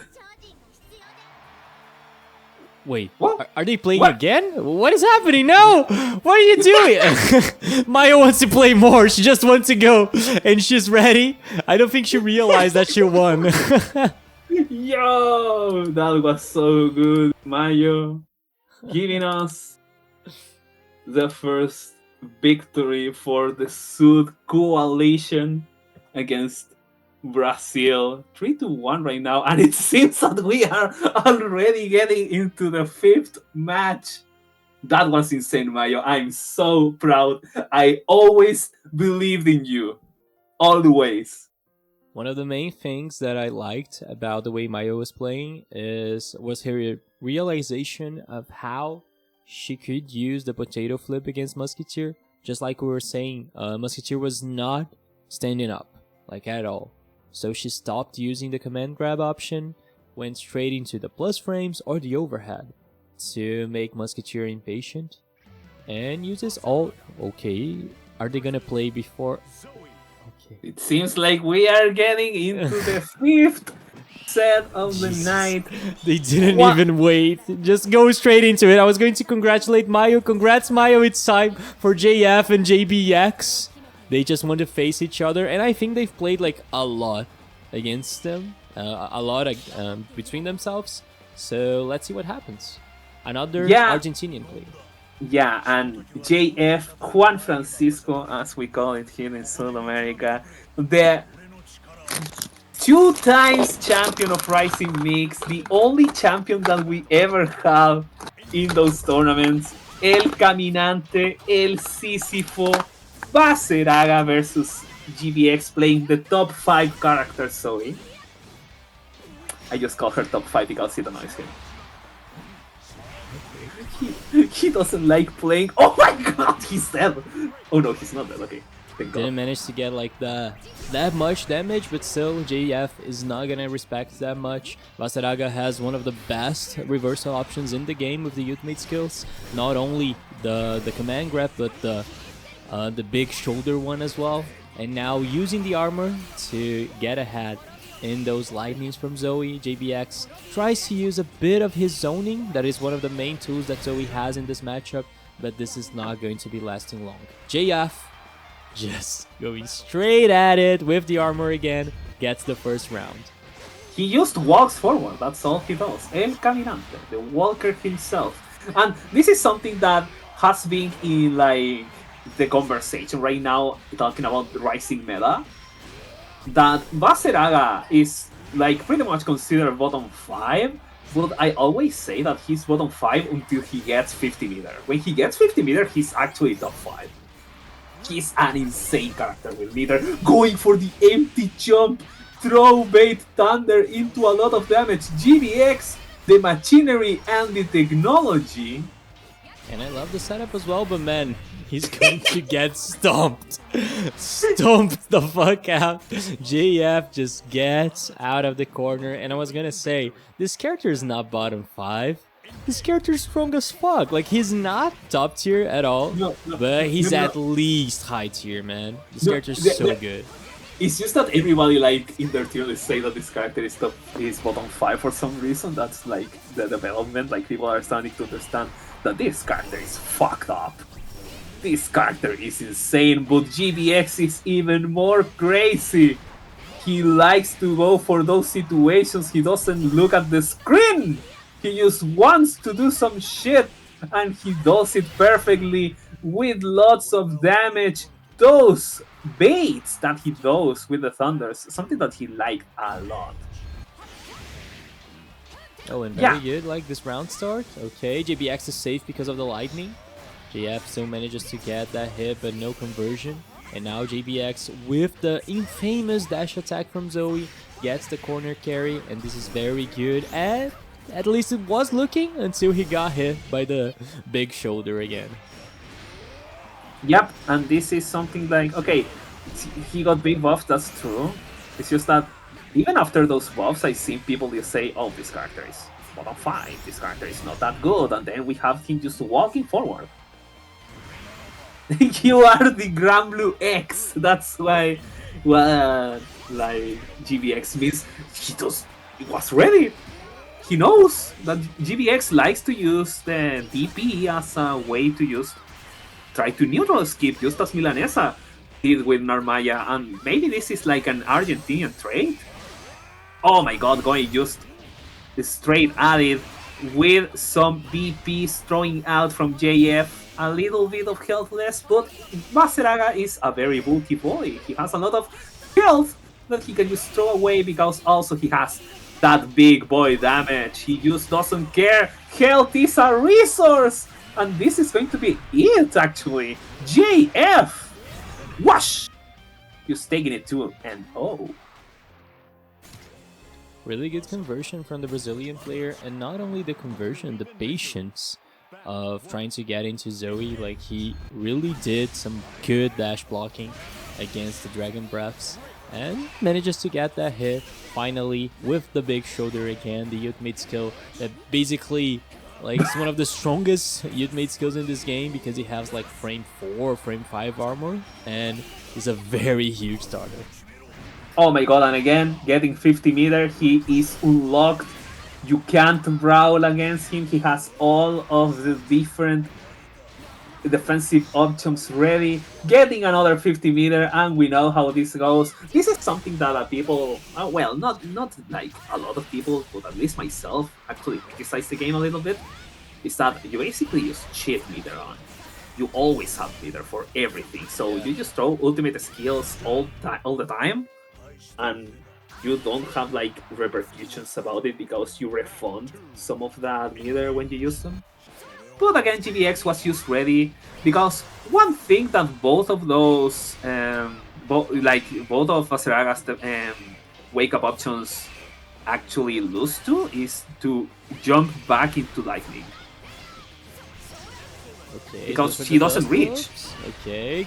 I like to see the mix-ups with the lightning, dust loops again, playing guilty gear. JBX gets all of this damage with the SBA. A very good demonstration of how strong Zoe's pressure can be, but unfortunately, he did not believe in that jump in, and now it's time for Vaseraga to try to get that comeback. This is not looking good. JBX couldn't punish the big shoulder, and JF goes straight ahead again.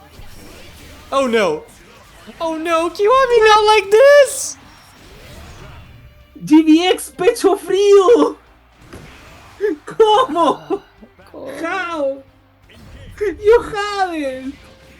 You just had to stop being a random ass motherfucker! He needed just any hit, but JF managed to get the comeback. And now, this is looking so rough. JBX must be very disappointed at the end of that round, but still he has to maintain his patience. Tries to get the zoning against JF. Yeah, and like again, JF obviously was like a very impressive comeback. And getting tagged out again, GBX, he has to be very careful because that kind of stuff happens on the screen when you're facing Vaseraga. Stealing it out, just robbing GBX 3-0. And I'm not gonna say, oh my god, I'm gonna say something about countries right now. Maybe the coalition was a mistake.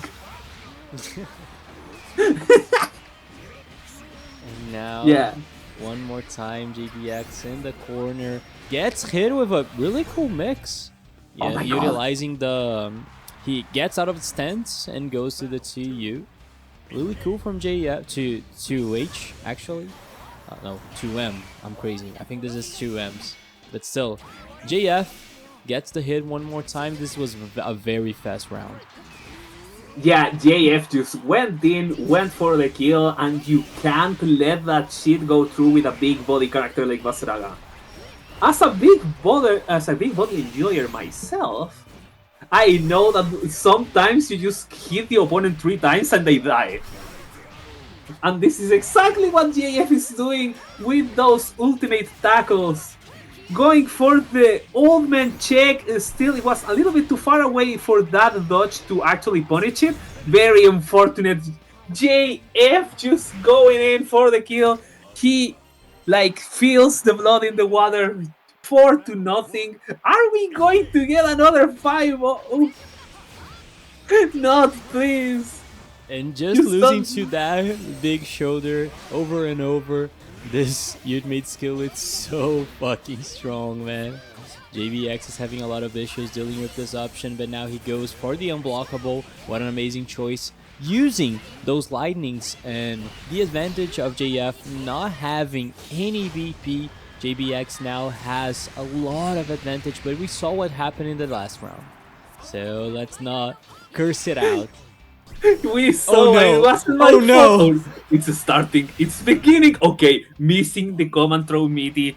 Sadly, GBX just pressing the medium and heavy buttons at the same time. taking it out. Another round for him. GBX has to get something on the board because he doesn't have any leeway here. He has to do the reverse sweep, but getting swept is what is happening right now. JF, and this is something that I also saw in the tournament yesterday with JF, Juan Francisco right here, is that when he gets the ball rolling, he doesn't stop. He just goes in for the kill, gets the counter hit because you're trying to press buttons, misses, and straight into the SSBA Chris Redfield from Resident Evil 5, cutting Aceraga in half. Just getting the Armageddon going out, jumping out, VP Wars, going again, the same situation, GBX just hacking into the mainframe to get that lucky, but that is what GBX does. He sometimes just gets the opportunity to do that kind of shit, and he does, and at least it's not a 5-0, it's now 4-1. Let's see if GBX can actually get their reverse sweep. Exactly. Finally on the board, the Argentinian player tries to get something out of JF, playing a little bit more patient, and now with this jump in, gets JF into the corner, but immediately gets hit again with that shoulder. But this interaction, Kiwami, why is it happening like 3 times in a row, man? JF needs to polish his timing. Yeah, JF needs to polish his timing, but it's also because GBX doesn't want to block and just presses medium and heavy at the timing where something could beat him. And again, it's working, so I'm not going to say him to stop, but, you know, this is just like capitalizing off JF's mistakes on those middies for the command grab. Like, you have to remember that it's a little bit of throw invul on wake up. And that has a lot of invul on wake up. And that has a lot of invul on wake up. Just going in with those defensive mechanisms. Defensive mechanisms indeed. The mechanics from JF. Just getting a little bit of a whiff thrown. The punish and getting a little bit of damage. This is going to be enough meter. No, because the combo whiffs. Going for the lightning. Getting the tag. This is going to be it! Not enough! And the DP just going straight at it! You have to be very careful! No! Caminante Sisyphus! Straight into set point. Let's see if JF actually can close this out or if it's going to be GBX. Okay, getting nice something in. Oh! Okay, gets out of that 2H. Behind it to get the setup now too with the overhead. JBX has the advantage in that situation, but you know what's going to be happening, right, Kiwami? Let's see if he can avoid the unavoidable big shoulder. Yeah. Ombrazo. The tackle. Big shoulder gaming itself.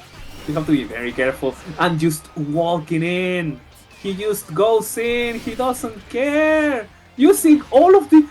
I'm telling you, all of the ultimate skills are actually defensive mechanisms from JF. Oh my god, and this is going to be a lot of damage. Is this death? No, not enough. With no VPs, you have to be very careful. Goes for the chip damage now, but nice smash from JBX. But unfortunately, he couldn't confirm to anything. And now, JF with the follow-up from the stomp gets JBX hit low.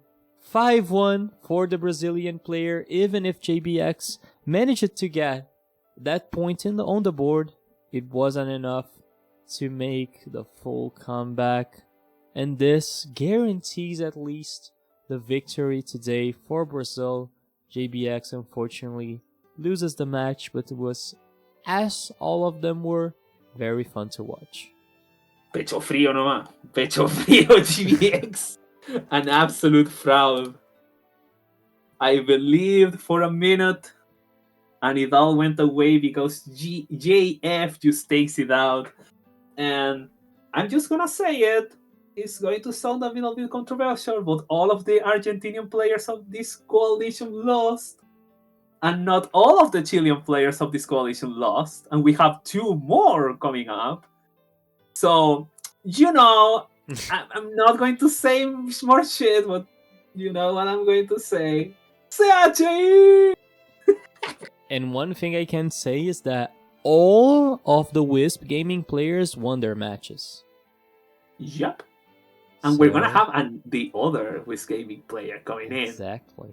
Because this is the second to last set of the night. We're gonna have the Avalanche himself, Wisp Gaming Snow versus Comité Rail Fire Legion, better known as Receita Fighting League Cheeto. I don't know why I started calling that. I need something with R, and Receita was the first thing that came in my mind. The first thing? Jesus. Yes! Okay. That's definitely not a good thing, but still. Yeah, it's not. Let's see how this next match goes. This is Cagliostro against Beatrix. And the thing I always find funny about seeing Snow play is that one time I was talking with Udi, and I was inviting him to play in one of the tournaments, and he said, man, I can't, I just can't play this game anymore. They fucking put Beatrix in the game, a character that it seems like Snow developed him himself. And man, when he said that, everything like made sense. Because Snow, if any of you guys know him, he plays like this in every game. He plays Sin in Guilty Gear Strive, and he's overly aggressive. When he played Jita before Beatrix, he was the most spammable dash out player I've seen in a while.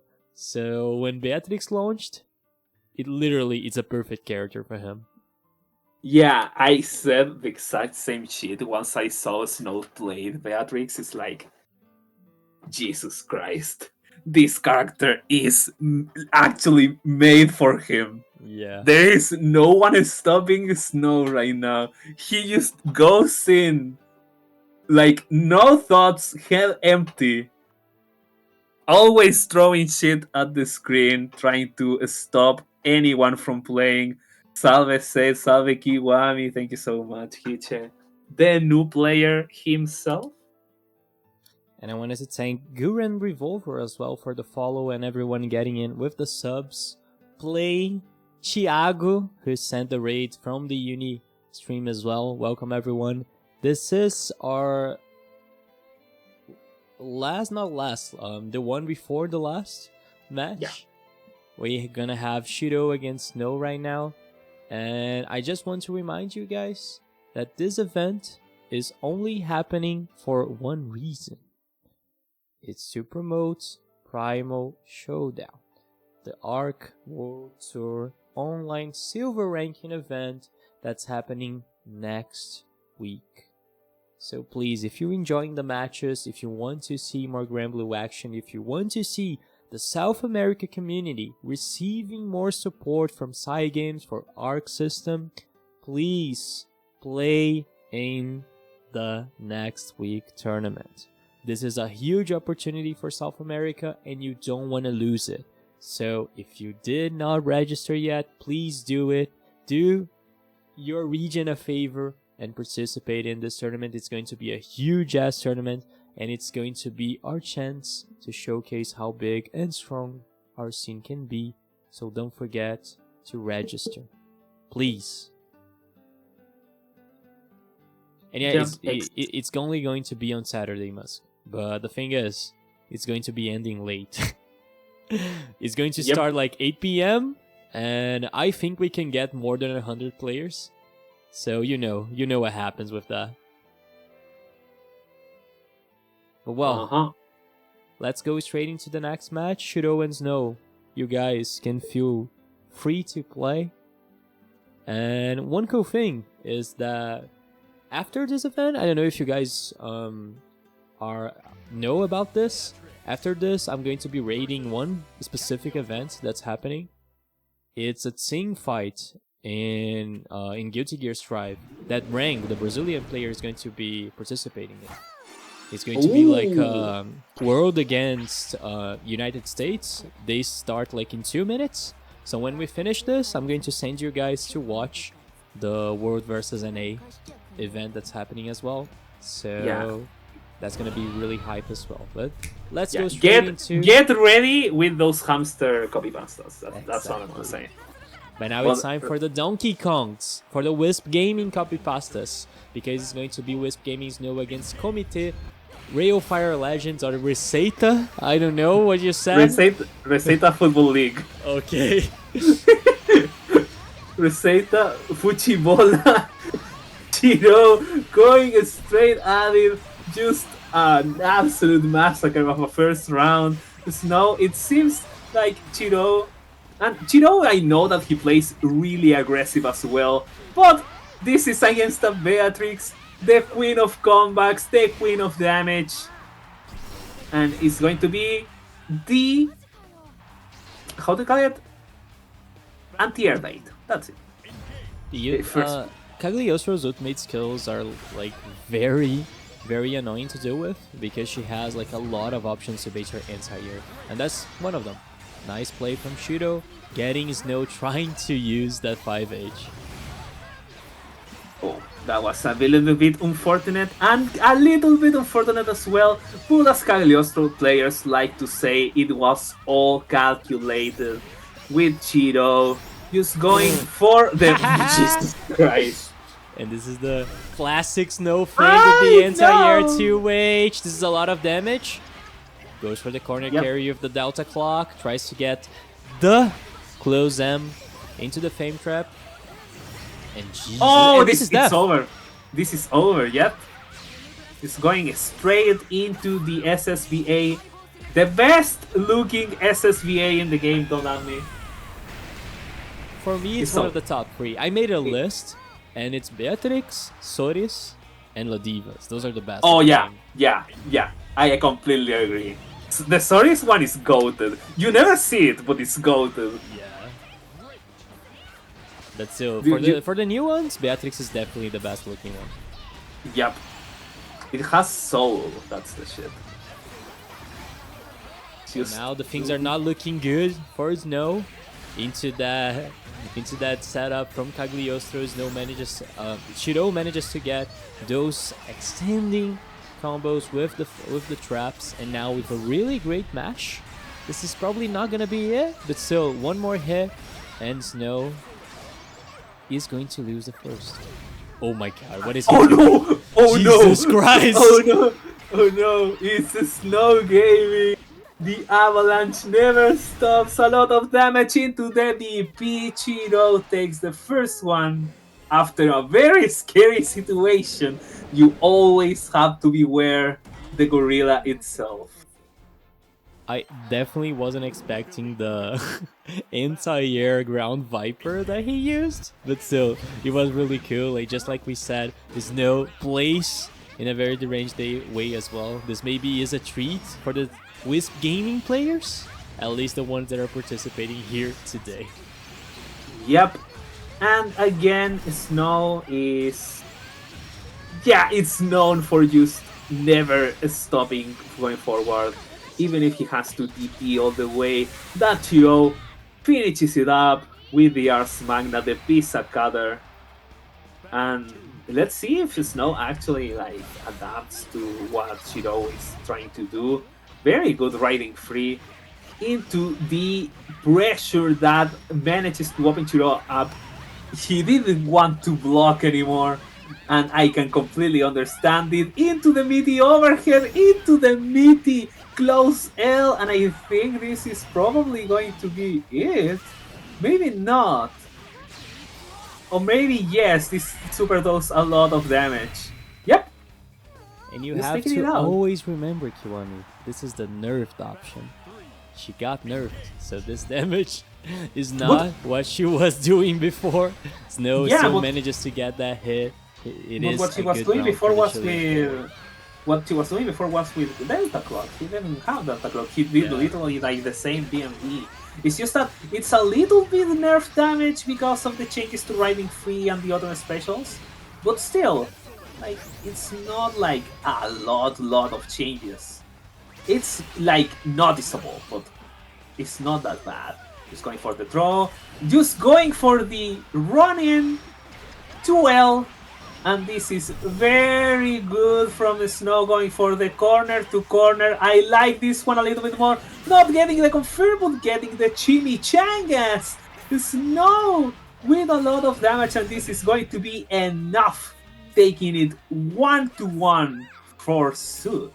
What an amazing comeback from Snow, trying to bait Shiro's option in any time. The way Snow was doing the pressure, Snow could get an ultimate skill reversal, but he tries to fuzzy mash in that situation, and Snow manages to bait with the run up to L, with the run backdash to U, just like we said, to end this round with really good conversions as well for the corner carry. Wisp Gaming Snow ties it up. This is 1-1. Yep. And I'm sorry, I was looking somewhere else, but the match it just started. VB from Chiro, he just doesn't want to block Beatrix anymore. I completely understand that. Why did we give the set play character with amazing neutral and offense at VB? I don't know. This game is something else. It's just like, whatever. Oh, you use 50 meter, I don't care, you fuck meter up! Chiro with the first round, I didn't want to say fuck, I want to say like shit. There's no problems, I've said like it multiple times before. No, it's just that I messed up the word. I want to say okay. shit, like you just cheated me there on. Nice spot dodge from Snow, but now it's going to be a lot of juggles because of Cagliostro's traps. Going below the far edge is something that really gives me life. The big button of death is not enough to stop Beatrix Gaming. Just going for the riding free ultimate, a lot of corner carry. And again, this is a character that is really fast. And this is also a big problem for Chiro as he gets killed in this round. And a very nice confirm. He did not only do like a simple auto combo after that frame trap. He literally confirmed after with the far M, the close M to far M into the MH. Really good option from Snow. Getting that round with Sil. He's now in the corner with the traps and he's not gonna respect it. He's just gonna punch his way out. Jesus Christ, the spirit animal of everyone in Sud going in. And again, we've seen a lot of the range just going in playstyles. We see Mayo, we see GBX and JF, we saw Aphrodite. Now we're seeing the king of that shit. He's going in made manifest. And going for the DP, Chiro is just one touch in, and that's it. The pizza cutter 2M to take it out 2-1 for Brazil. And I love to see Shiro using more of the 2M and 2U.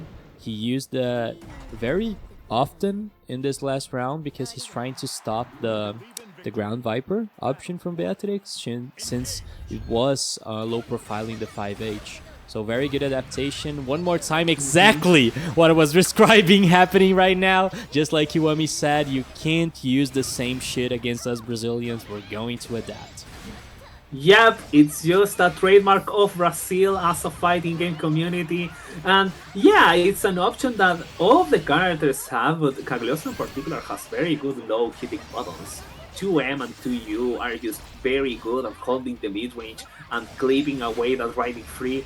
And again, with the trap setups, it's just really hard for the Snow to navigate the neutral in ways that Beatrix would want to do, because the traps are just going to activate if he tries to Thunderbird, or he tries to just jump in, and she can just check the lows herself. She can check riding free. But still, this is not something that is going to stop Snow from going in. He knows what he wants to do, and just getting the guard crash there, trying to get again the riding free. If you're not going to check it yourself, sadly, you are going to get riding free into the face. You have to always check it, and it's kind of hard to react. Although Snow now is, oh, he got baited, sad, and that's it. He just got baited. He tried to anti-air. You can't anti-air Cagliostro. You have to go for those rising jump elites, rising air throws, that kind of like anime shit. Exactly. Against the anime character herself. just like we were saying, Cagliostro has a lot of different options to bait your anti-air with the teleport, with the 2 different ultimate skills as well. Shudo manages to get Snow trying to use that 2H, but now, at this round at least, it's going to completely in Snow's way. Yep, and again getting another tag. And this would have killed, I think, if he went for another ranging strike ranging chain. I think it would kill. I am not sure, but the Snow should have taken the chance. I think he's letting Cagliostro like getting away with it a little bit too much, but still his Dutch L, in particular, Beatrix's Dutch L is really good because she's really fast and her Dutch L hits really far. You have to be very careful about what you're getting on hit. That was like actually like a new nerf, like a nerf of the Beatrix, the fact that you can't confirm out of counter hit anymore. That was like a very good blow because you will actually like take it away right now. Cagliostro just controlling the corner, getting the trade very in favor for Snow, but the match out from Chiro is very good. Just getting again a lot of damage, and this is going to be enough for Cagliostro. One more time, Shido is known to be the magician of combos. He always knows how to optimize the side switch combos with teleporting, with Cagliostro. But now, one more time, his back is in the corner. Snow with the classic aggressive gaming, punching the hell out of Shido, going with the command grabs as well, gets straight ahead with a lot of life advantage, but one more time he tries to anti-air Cagliostro. I hate it. I hate that this character has so many ways to use bait anti-airs up. It's like they don't even exist. Teleports all around the ultimate trap. Also, this is going to kill. I believe. It's time for the ultimate skills, but unfortunately it's not enough. Sage-Em did not kill. Shiro now has the opportunity to come back, and Snow not closing that out in the last combo. Unfortunately gets comebacks, and this is 4-1 for the Brazilian player. Jesus Christ. He had it. He can just go for the universal combo Grandin Fantasy versus Rising and kill. He tried to go for something else. I don't know what was happening in Snow's head. I actually don't know what's ever happening in Snow's head. But still, this is very good from Chiro. Just going in with a lot of damage. The poking game from Chiro doing numbers against the Snow. And this is kind of like what we saw with Milanesa and Supersonic, yeah. This was the same that happened, and Jesus Christ, set point once more for Brazil, for Chiro, the Comité Receita Football League. I'm going to just make it stick it out to you. At this point, you can't call it anything else.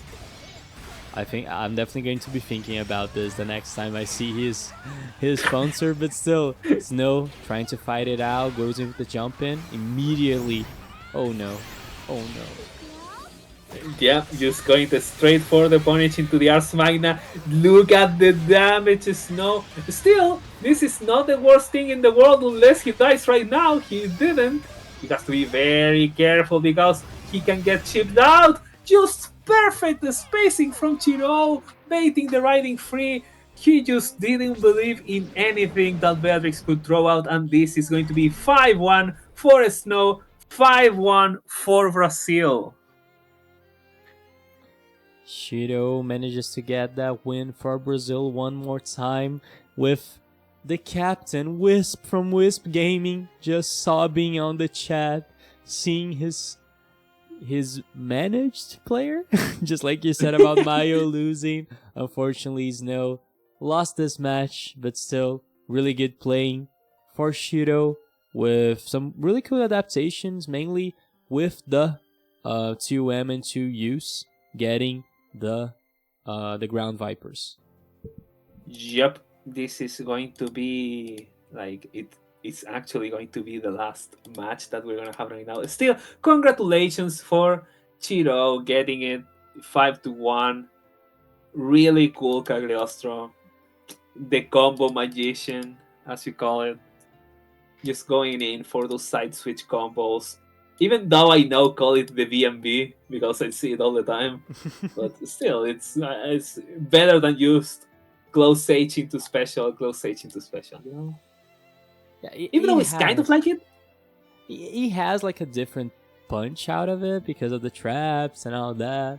The idea of the combo, it's cool. So I respect it. I respect it.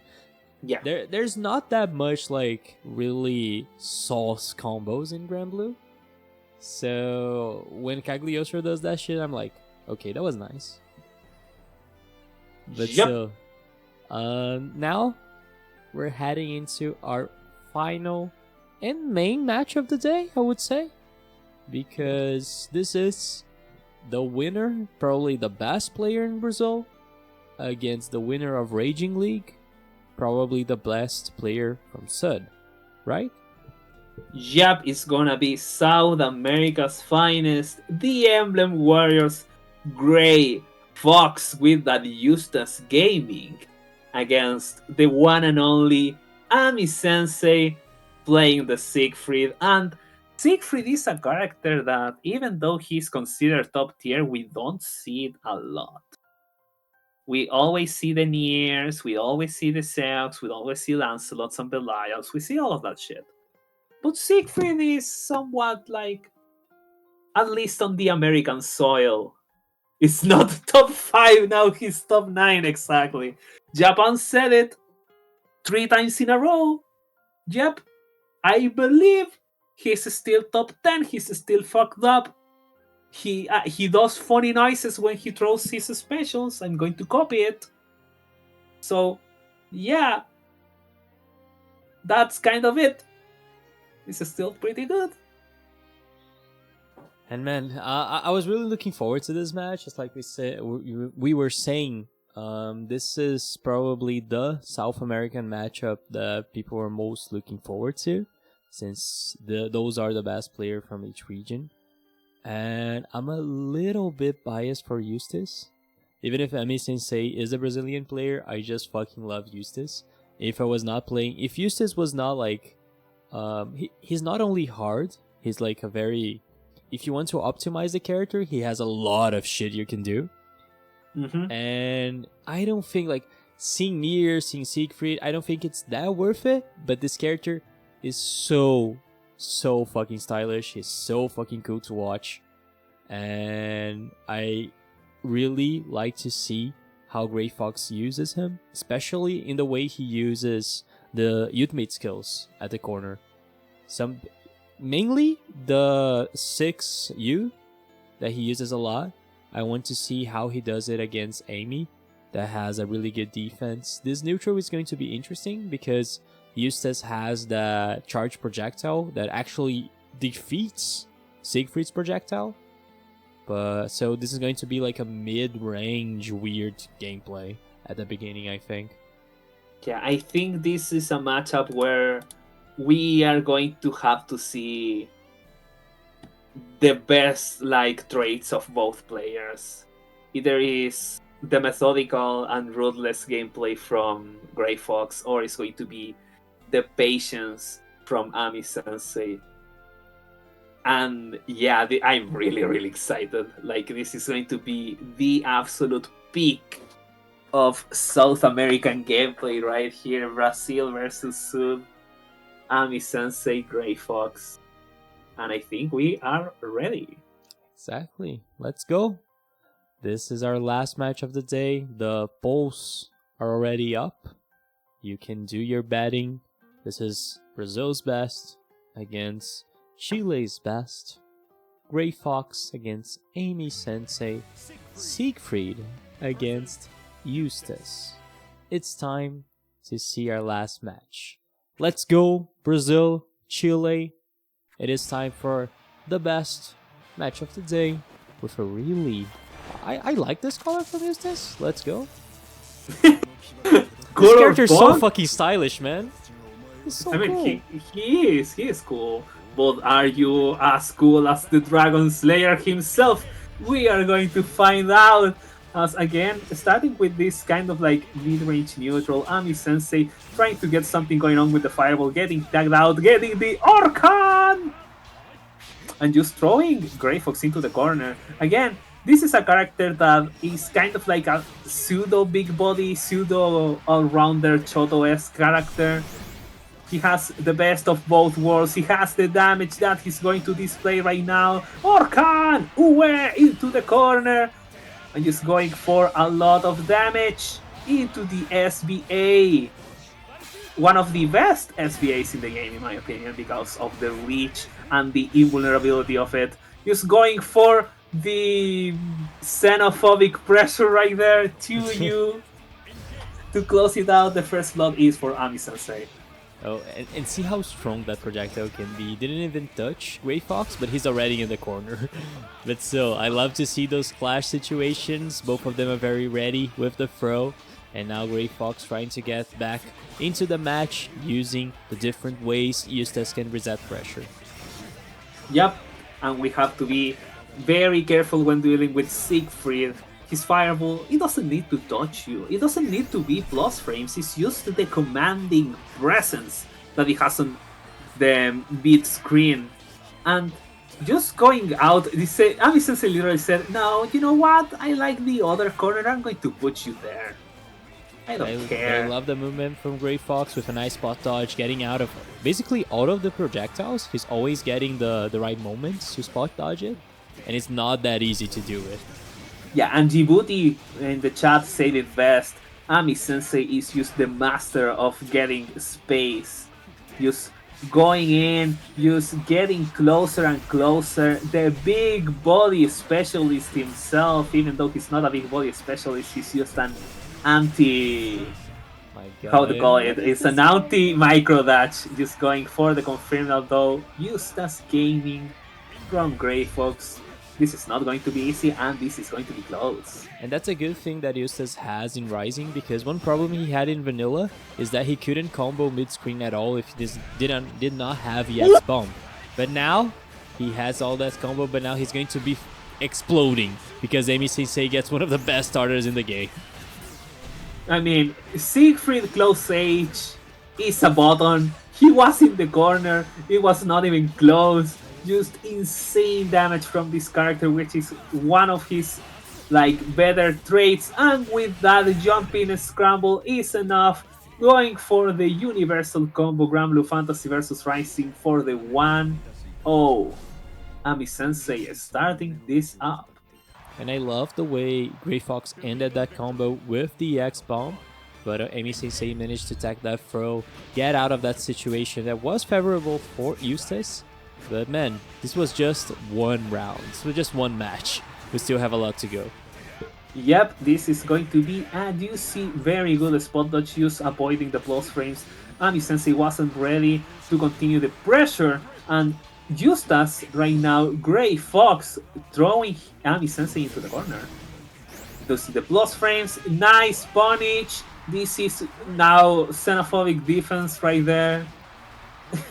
Everything is xenophobic right now. I don't know what to say. But...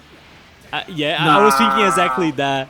Literally, this is how stupid this projectile is, because this Eustace Super should get completely invulnerable against projectiles, but this projectile from Siegfried is so fucking active that it works like this. It stopped Grey Fox's read, and now Amy Sensei has the upper hand again. Yeah, and something like, again, I call Ami's Siegfried's Super the best SBA in the game for a reason. Not only because of the damage that it does with the perfect 7 golden letters for Ami, but also because that Super actually has Invul until he lands. So it goes all the way in, it hits, it doesn't matter where you are. You are getting into the animation. And I feel very bad for Grey Fox in that situation, because he had like a good read with the Super, but unfortunately didn't work out the way he wanted, and now he's in the corner one more time, having to use that Brave counter with a really weird dash H. He's not punished, but still, at least he gets out of the corner. Yeah, Siegfried's dash H is like really weird. I don't think it's like super useful, but sometimes you press it in neutral because of the double hit property that it has. Like it can catch people like out of guard. Wow! No! What was that interaction? Okay, Amy Sensei was completely prepared for Gray Fox setup, but now with the fuzzy mash, I never see a tagged air throw in this game, and Amy Sensei with the mash goes for the full confirm with the MH and one more round for the Siegfried. And you know, yeah, Ami Sensei working hard with the top 10 character. Imagine not playing a top 5. It's unbelievable. Still, Siegfried, a character that has a lot of strengths, and you know that that air throw tech that we saw in the air. The only thing that it screams about is that these two players are anime fighter players. For sure. And not only anime fighter, they are prepared for the situation. Emi Sensei, knowing that he could jump after that M grenade from Eustace, and was prepared for that air throw, but now goes for the setup. This is actually a very funny setup because there's no mix-ups, but still it works in a way that you like try to mash after that DP unblock. Yeah, the thing also is that because of the DP's invulnerability, it goes through Brave counter. Yeah. But you know what also goes through? That bait from Gray Fox against Ami Sensei, just taking another round, taking something like going on in this matchup, because it's been like a very dominant Ami Sensei and Gray Fox trying to just like stop the onslaught that is the Siegfried, and he's doing a really good job. But no, the xenophobic wake up indeed, the Ami special from the man himself. Oh, but nice reactions with the anti-air. This is very good damage for Gray Fox, but what? I did not understand like his choice of confirm, but still he is mashing. He is Chilean, and he knows he has to press buttons to win this. Gray Fox is in the board with the mash after the spot dodge. Manages to get 1 point, and it did not let him afraid of Emmy after getting hit by the xenophobic wake up. Gray Fox maintains his calmness, and now it is his. Yo! That roll dodge was really good from Gray Fox. Getting inside of Ami's head a little bit, just throwing him off with some unorthodox options like that throw immediately. Going for the throw bait doesn't happen, just getting tagged by the fireball, both because one of the hits was absorbed. There was no confirm. Gray Fox with the pressure. The bomb! Why are you taking? I mean, you can't do shit. You have to respect it. And again, going for a little bit of a delay situation. That move, JU, is not an overhead for what I know, but is again a delay button situation. It will catch up immediate brave counters. It will catch up throws. He's just really good right now, but Ami just again with the very active defense to you, the xenophobic, and just going to push Gray Fox into the corner, and we're gonna see a super. This is the basic pressure, right? He goes for the big throws, and now finally gets, even after dropping, he goes for this frame trap after doing throws over and over again. Gray Fox was expecting another one, and Emi Sensei, varying his pressure perfectly, goes for the frame trap with the close H round for Siegfried.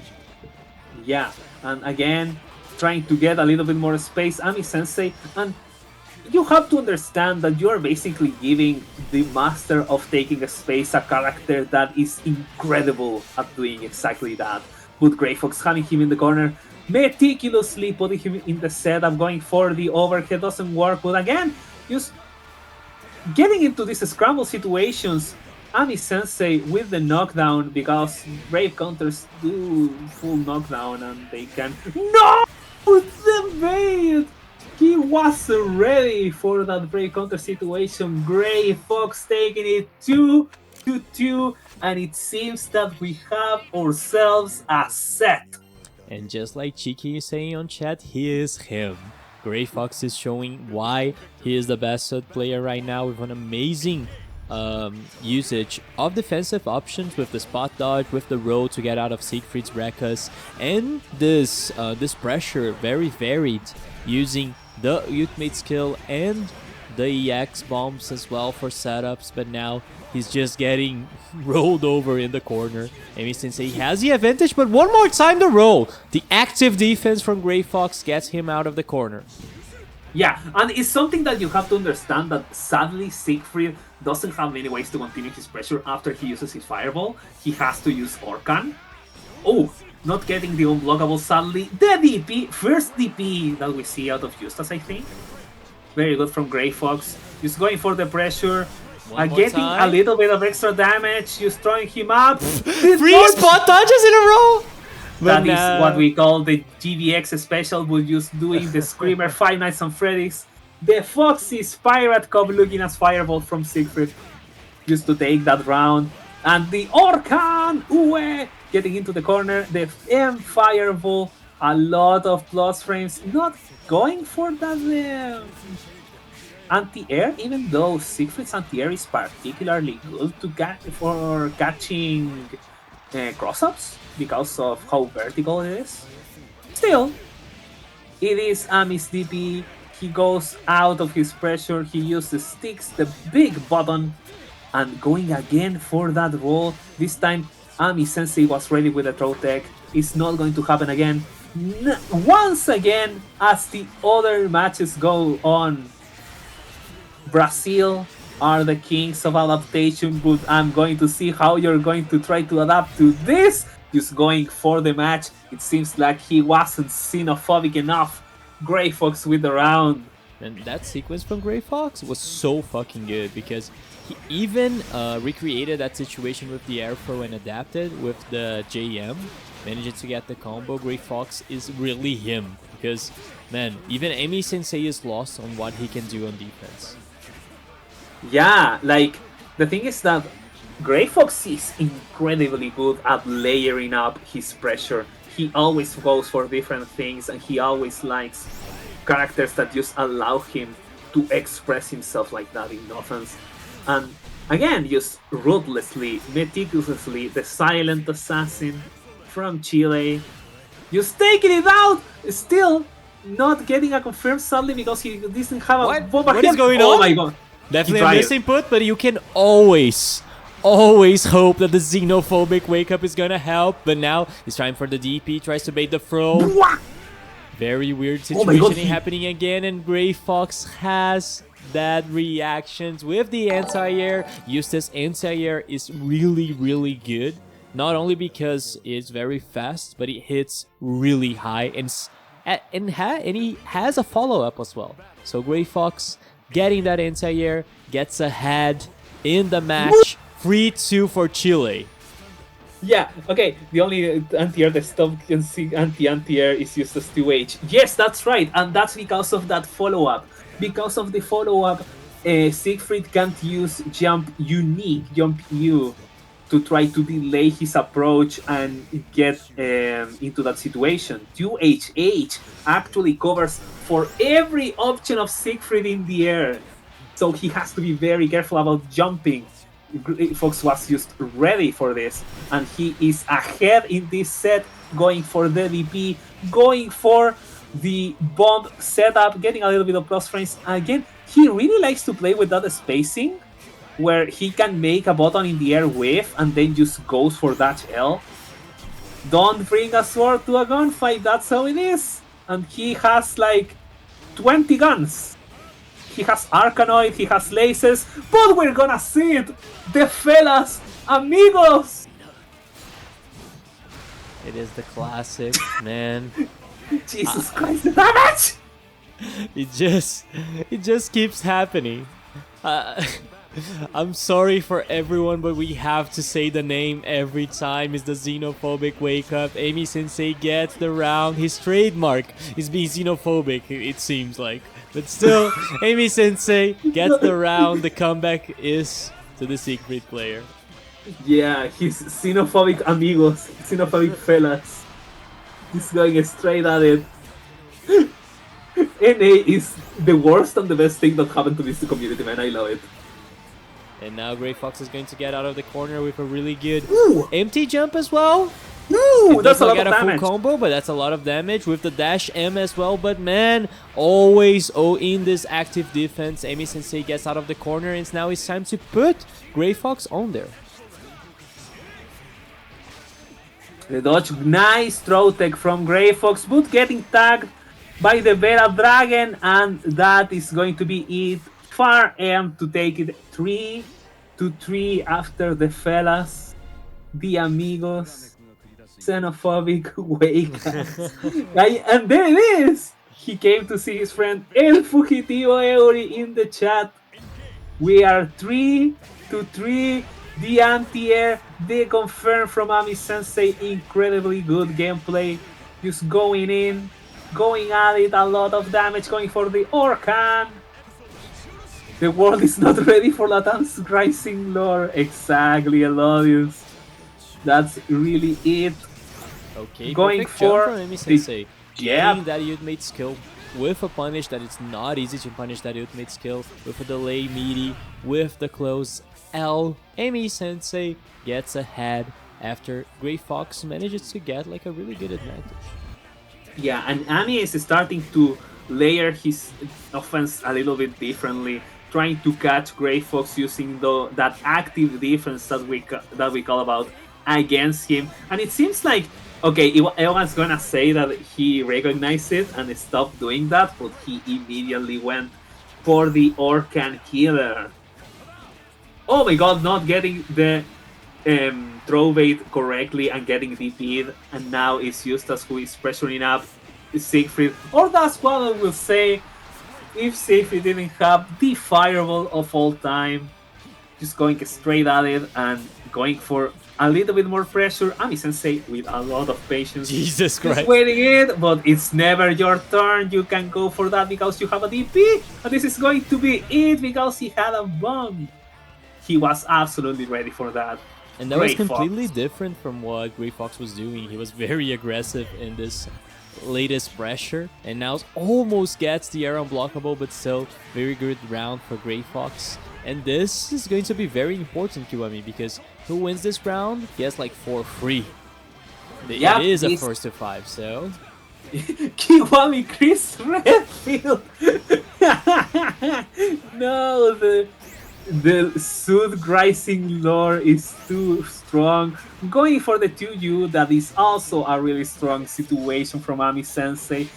The bomb is on place, a little bit of plus frames from Eustace going for the flashbang. Think fast, chuckle nuts. Okay. Wow, just waking up xenophobic firefalls right there. Just pressing something with you already, man. This is it's just that. Again, the fireball, just pushing Eustace to the corner. We have to be very careful because Ami Sensei is a gambler. He just keeps winning. And now has a lot of meter too to make whatever he wants. But he's getting zoned by Grey Fox. Tries to use the ultimate skill, but unfortunately gets hit by the startup. And now with a perfect option, Amy Sensei deliberately uses this fireball to make Grey Fox try to use his spot dodge, but manages it to punish with the classic. This sword is so fucking fast. The EX hit from Amy Sensei gets him the advantage. 4 free for the Brazilian player.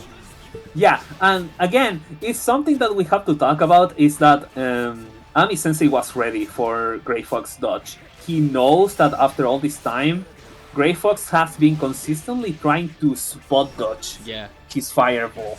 So he was also ready, just taking it out, just letting him have plus frames, but the Orca into the UE, a lot of damage, not going for the entire situation. He was plus and Grey Fox tried to match, and this is going to be very close to death, using a Brave counter to get out. Back throw incident. Anything can happen in this situation, a lot of damage because of the bomb. Brave counter used.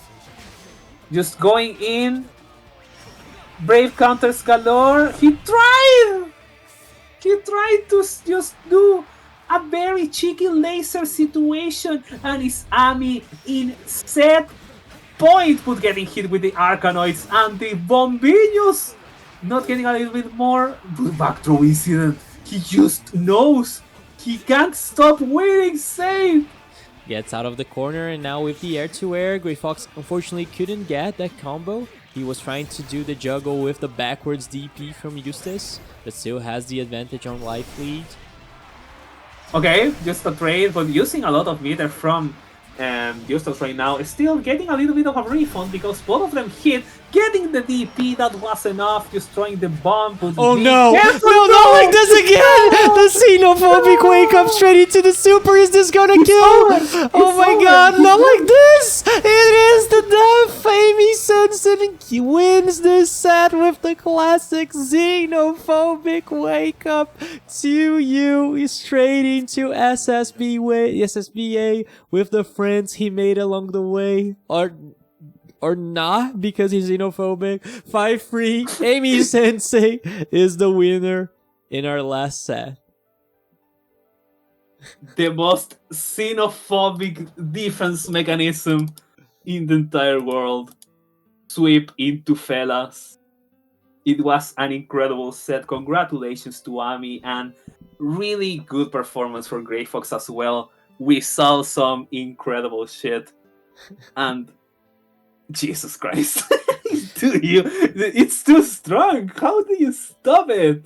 It's your opportunity, Gray. You have the chance of doing a Twitter thread right now. It's in your hands. It's in your hands. Yep. Just make it very spicy. I will give it a retweet, of course. But still, this was our last match. Congrats to Amy Sensei defending the Brazilian country with the xenophobic wake up, with the TU straight into SSBA, a lot of damage like we just saw. 5-3, a really good set.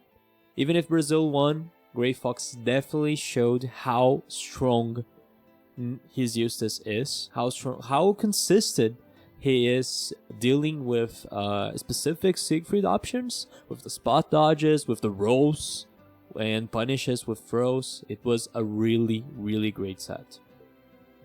Yup, and just as Sami Sensei says it, you're only minus if you're a bitch. That's how it works. I didn't pay $60 to block. That's why I love Brazil, dude. It's just... it's just... I can't you say, like, anything about it. Like, the theory only takes you so far. You just have to roll the dice, and this is what happens.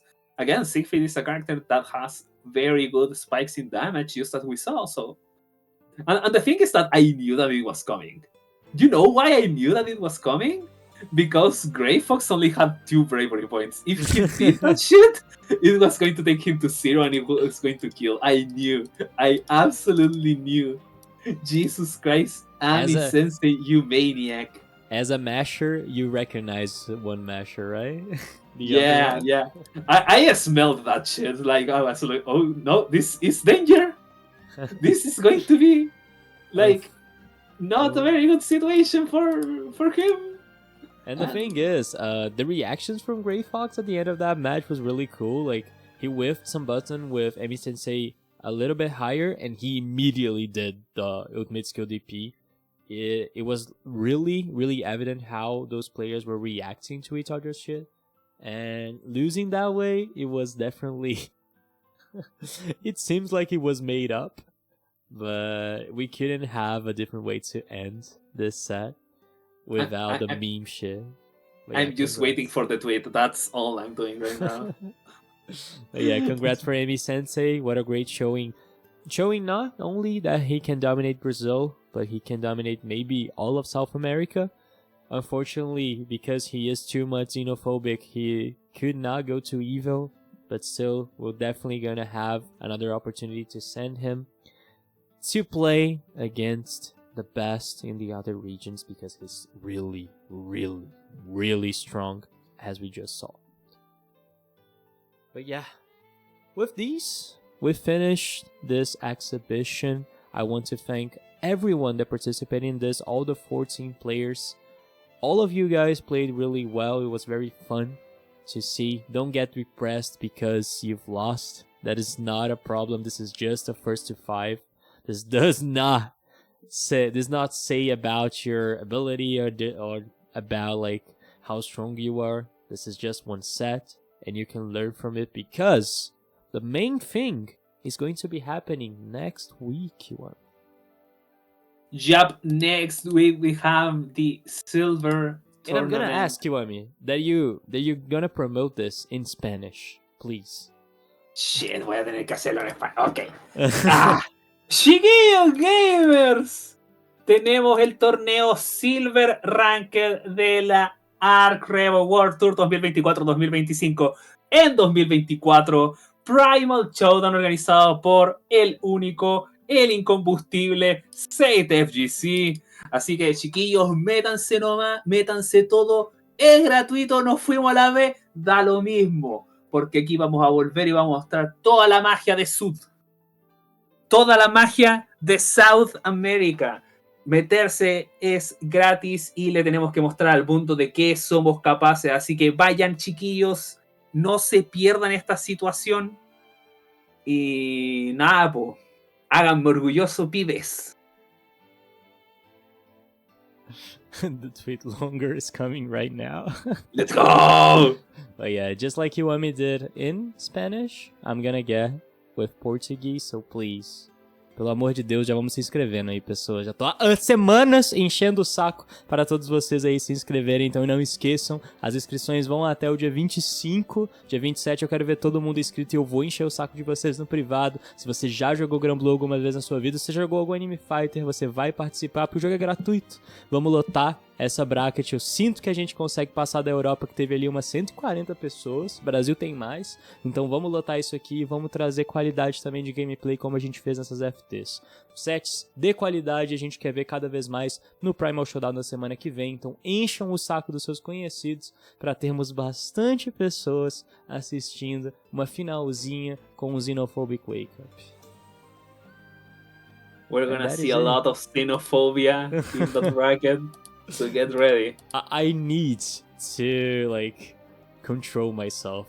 I cannot say the Xenophobic Wake Up in an Arc War Tour event. Yeah, we're gonna just call it the AMI special. Yeah. But the thing is, it's too good to not say it. I really have to control myself in that day, but still, it's gonna definitely. We're gonna call it, instead of the Xenophobic, we should call it the X. Okay. The X wake. Yeah. Just like Djibouti said it, the X wake up. That sounds really hard, not gonna lie. And the thing is, one time when Amy Sensei was like trolling, he registered himself in a BlazBlue tournament with I don't know why I thought of saying this in Spanish, but I'm gonna say it now. He was Jugador X. Yep, I remember that. I actually remember that he appeared on stream and he did Hakumen Astral to a burst, and I just lost my mind. Yeah, I remember that shit. Jogador X. Yeah, we can say the X special. Okay, that's a good one. I can go for that. Yep. But yeah, one more time, thanks everyone that played and of course that watched this event. This could not happen without all of the players and of course with mi hermano Kiwami. Hoy comentamos. Muchas gracias, Kiwami. Muchas gracias, Zate, for the invitation, for just letting me comment. It wasn't an invitation. I just literally say, okay, I want to comment to this. You say, okay. Vecino, wake up. Jesus Christ. But it's fine. I appreciate not only your commentary, but your picture with the George in the Waffle House. Let's go. Jorgito Uchiromiya himself. And the Kinzo in the background. Wow, Beatrice, take me to Waffle House.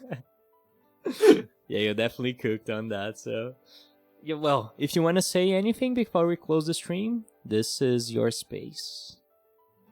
Well, I don't have anything else to say. It was like incredibly cool sets. I really appreciate everyone participating. Even though some of them was like 5-0, 5-1, it's still just about showing some gameplay, showing what the best of South America can offer. And yeah, You know what my name is, Beatriz? Mayo, please let me focus. But anyway, yeah, it was incredibly good, and this is going to be really good footage for you to like see how you're handling yourself with the other part of South America. Like we have these like two communities. We have Sud and we have Brazil, and it's really cool that we're doing these kind of events. We should do it more often. Like it's just going to make the level of gameplay for everyone better, and it's what we need, especially now that Primal Challenge is coming and we have this opportunity to show the world what South America is all about. That we need to show our best. So I'm just gonna wait for that, and I'm just going to be really happy today because my managed player got the win. I'm so proud, Mayo. Know that. And yeah, that's it. I'm sorry, I was laughing because I was trying to find the stream to raid. It seems like the crew battle of Strive did not start yet. And what I clicked on Wisp's stream to raid him, and the first commentary was Grey Fox saying, 2 you into super. And Ari saying, like, right above, like, El Xenophobic wake up. Like, El Xenophobic wake up, yeah. it's just too strong. But still, and of course, one more time, thanks, Kiwami, for helping commentating, and not only that, for spreading the word of Yumi Neko, because I'm going to, man, I'm going to get like complete. You're not gonna run.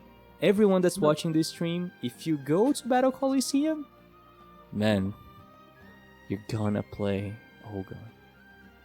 Play Ogon. That's the only thing that. In 2024, we have an update for that game. I don't know why, but I think I'm one of the reasons that happened. I think that because, like, after 6 or 7 years, I started reading Umineko again. I actually manifested that shit. It's unbelievable. Yeah, and actually, I have to ask, Quinzenal do Ogon when? It's definitely happening, but when we have spectate, I don't want to deal with Discord streaming with a bi-weekly tournament, man. That's just too much. But I'm doing it in Vortex Gallery. So yep. Hope to see you guys on there too. But well, let me stop saying stupid shit. I'm gonna send you guys to Wisp because the crew battle at Evo did not start. So one more time, thanks everyone for playing. Like GBX said, this is a very great opportunity to just combine our scenes more to make them more close. We get even stronger. So that's about it. It was very fun. Play Ogon. It's a really good game. And play Rosa, the best character. We're gonna have Rosa propaganda. Jesus Christ. It's I'm fine. always gonna do Rosa propaganda. She's the best one. But still. Goodbye, everyone. Spam xenophobic welcome when you get into Wisp's chat. Yeah. Bye-bye. Bye-bye.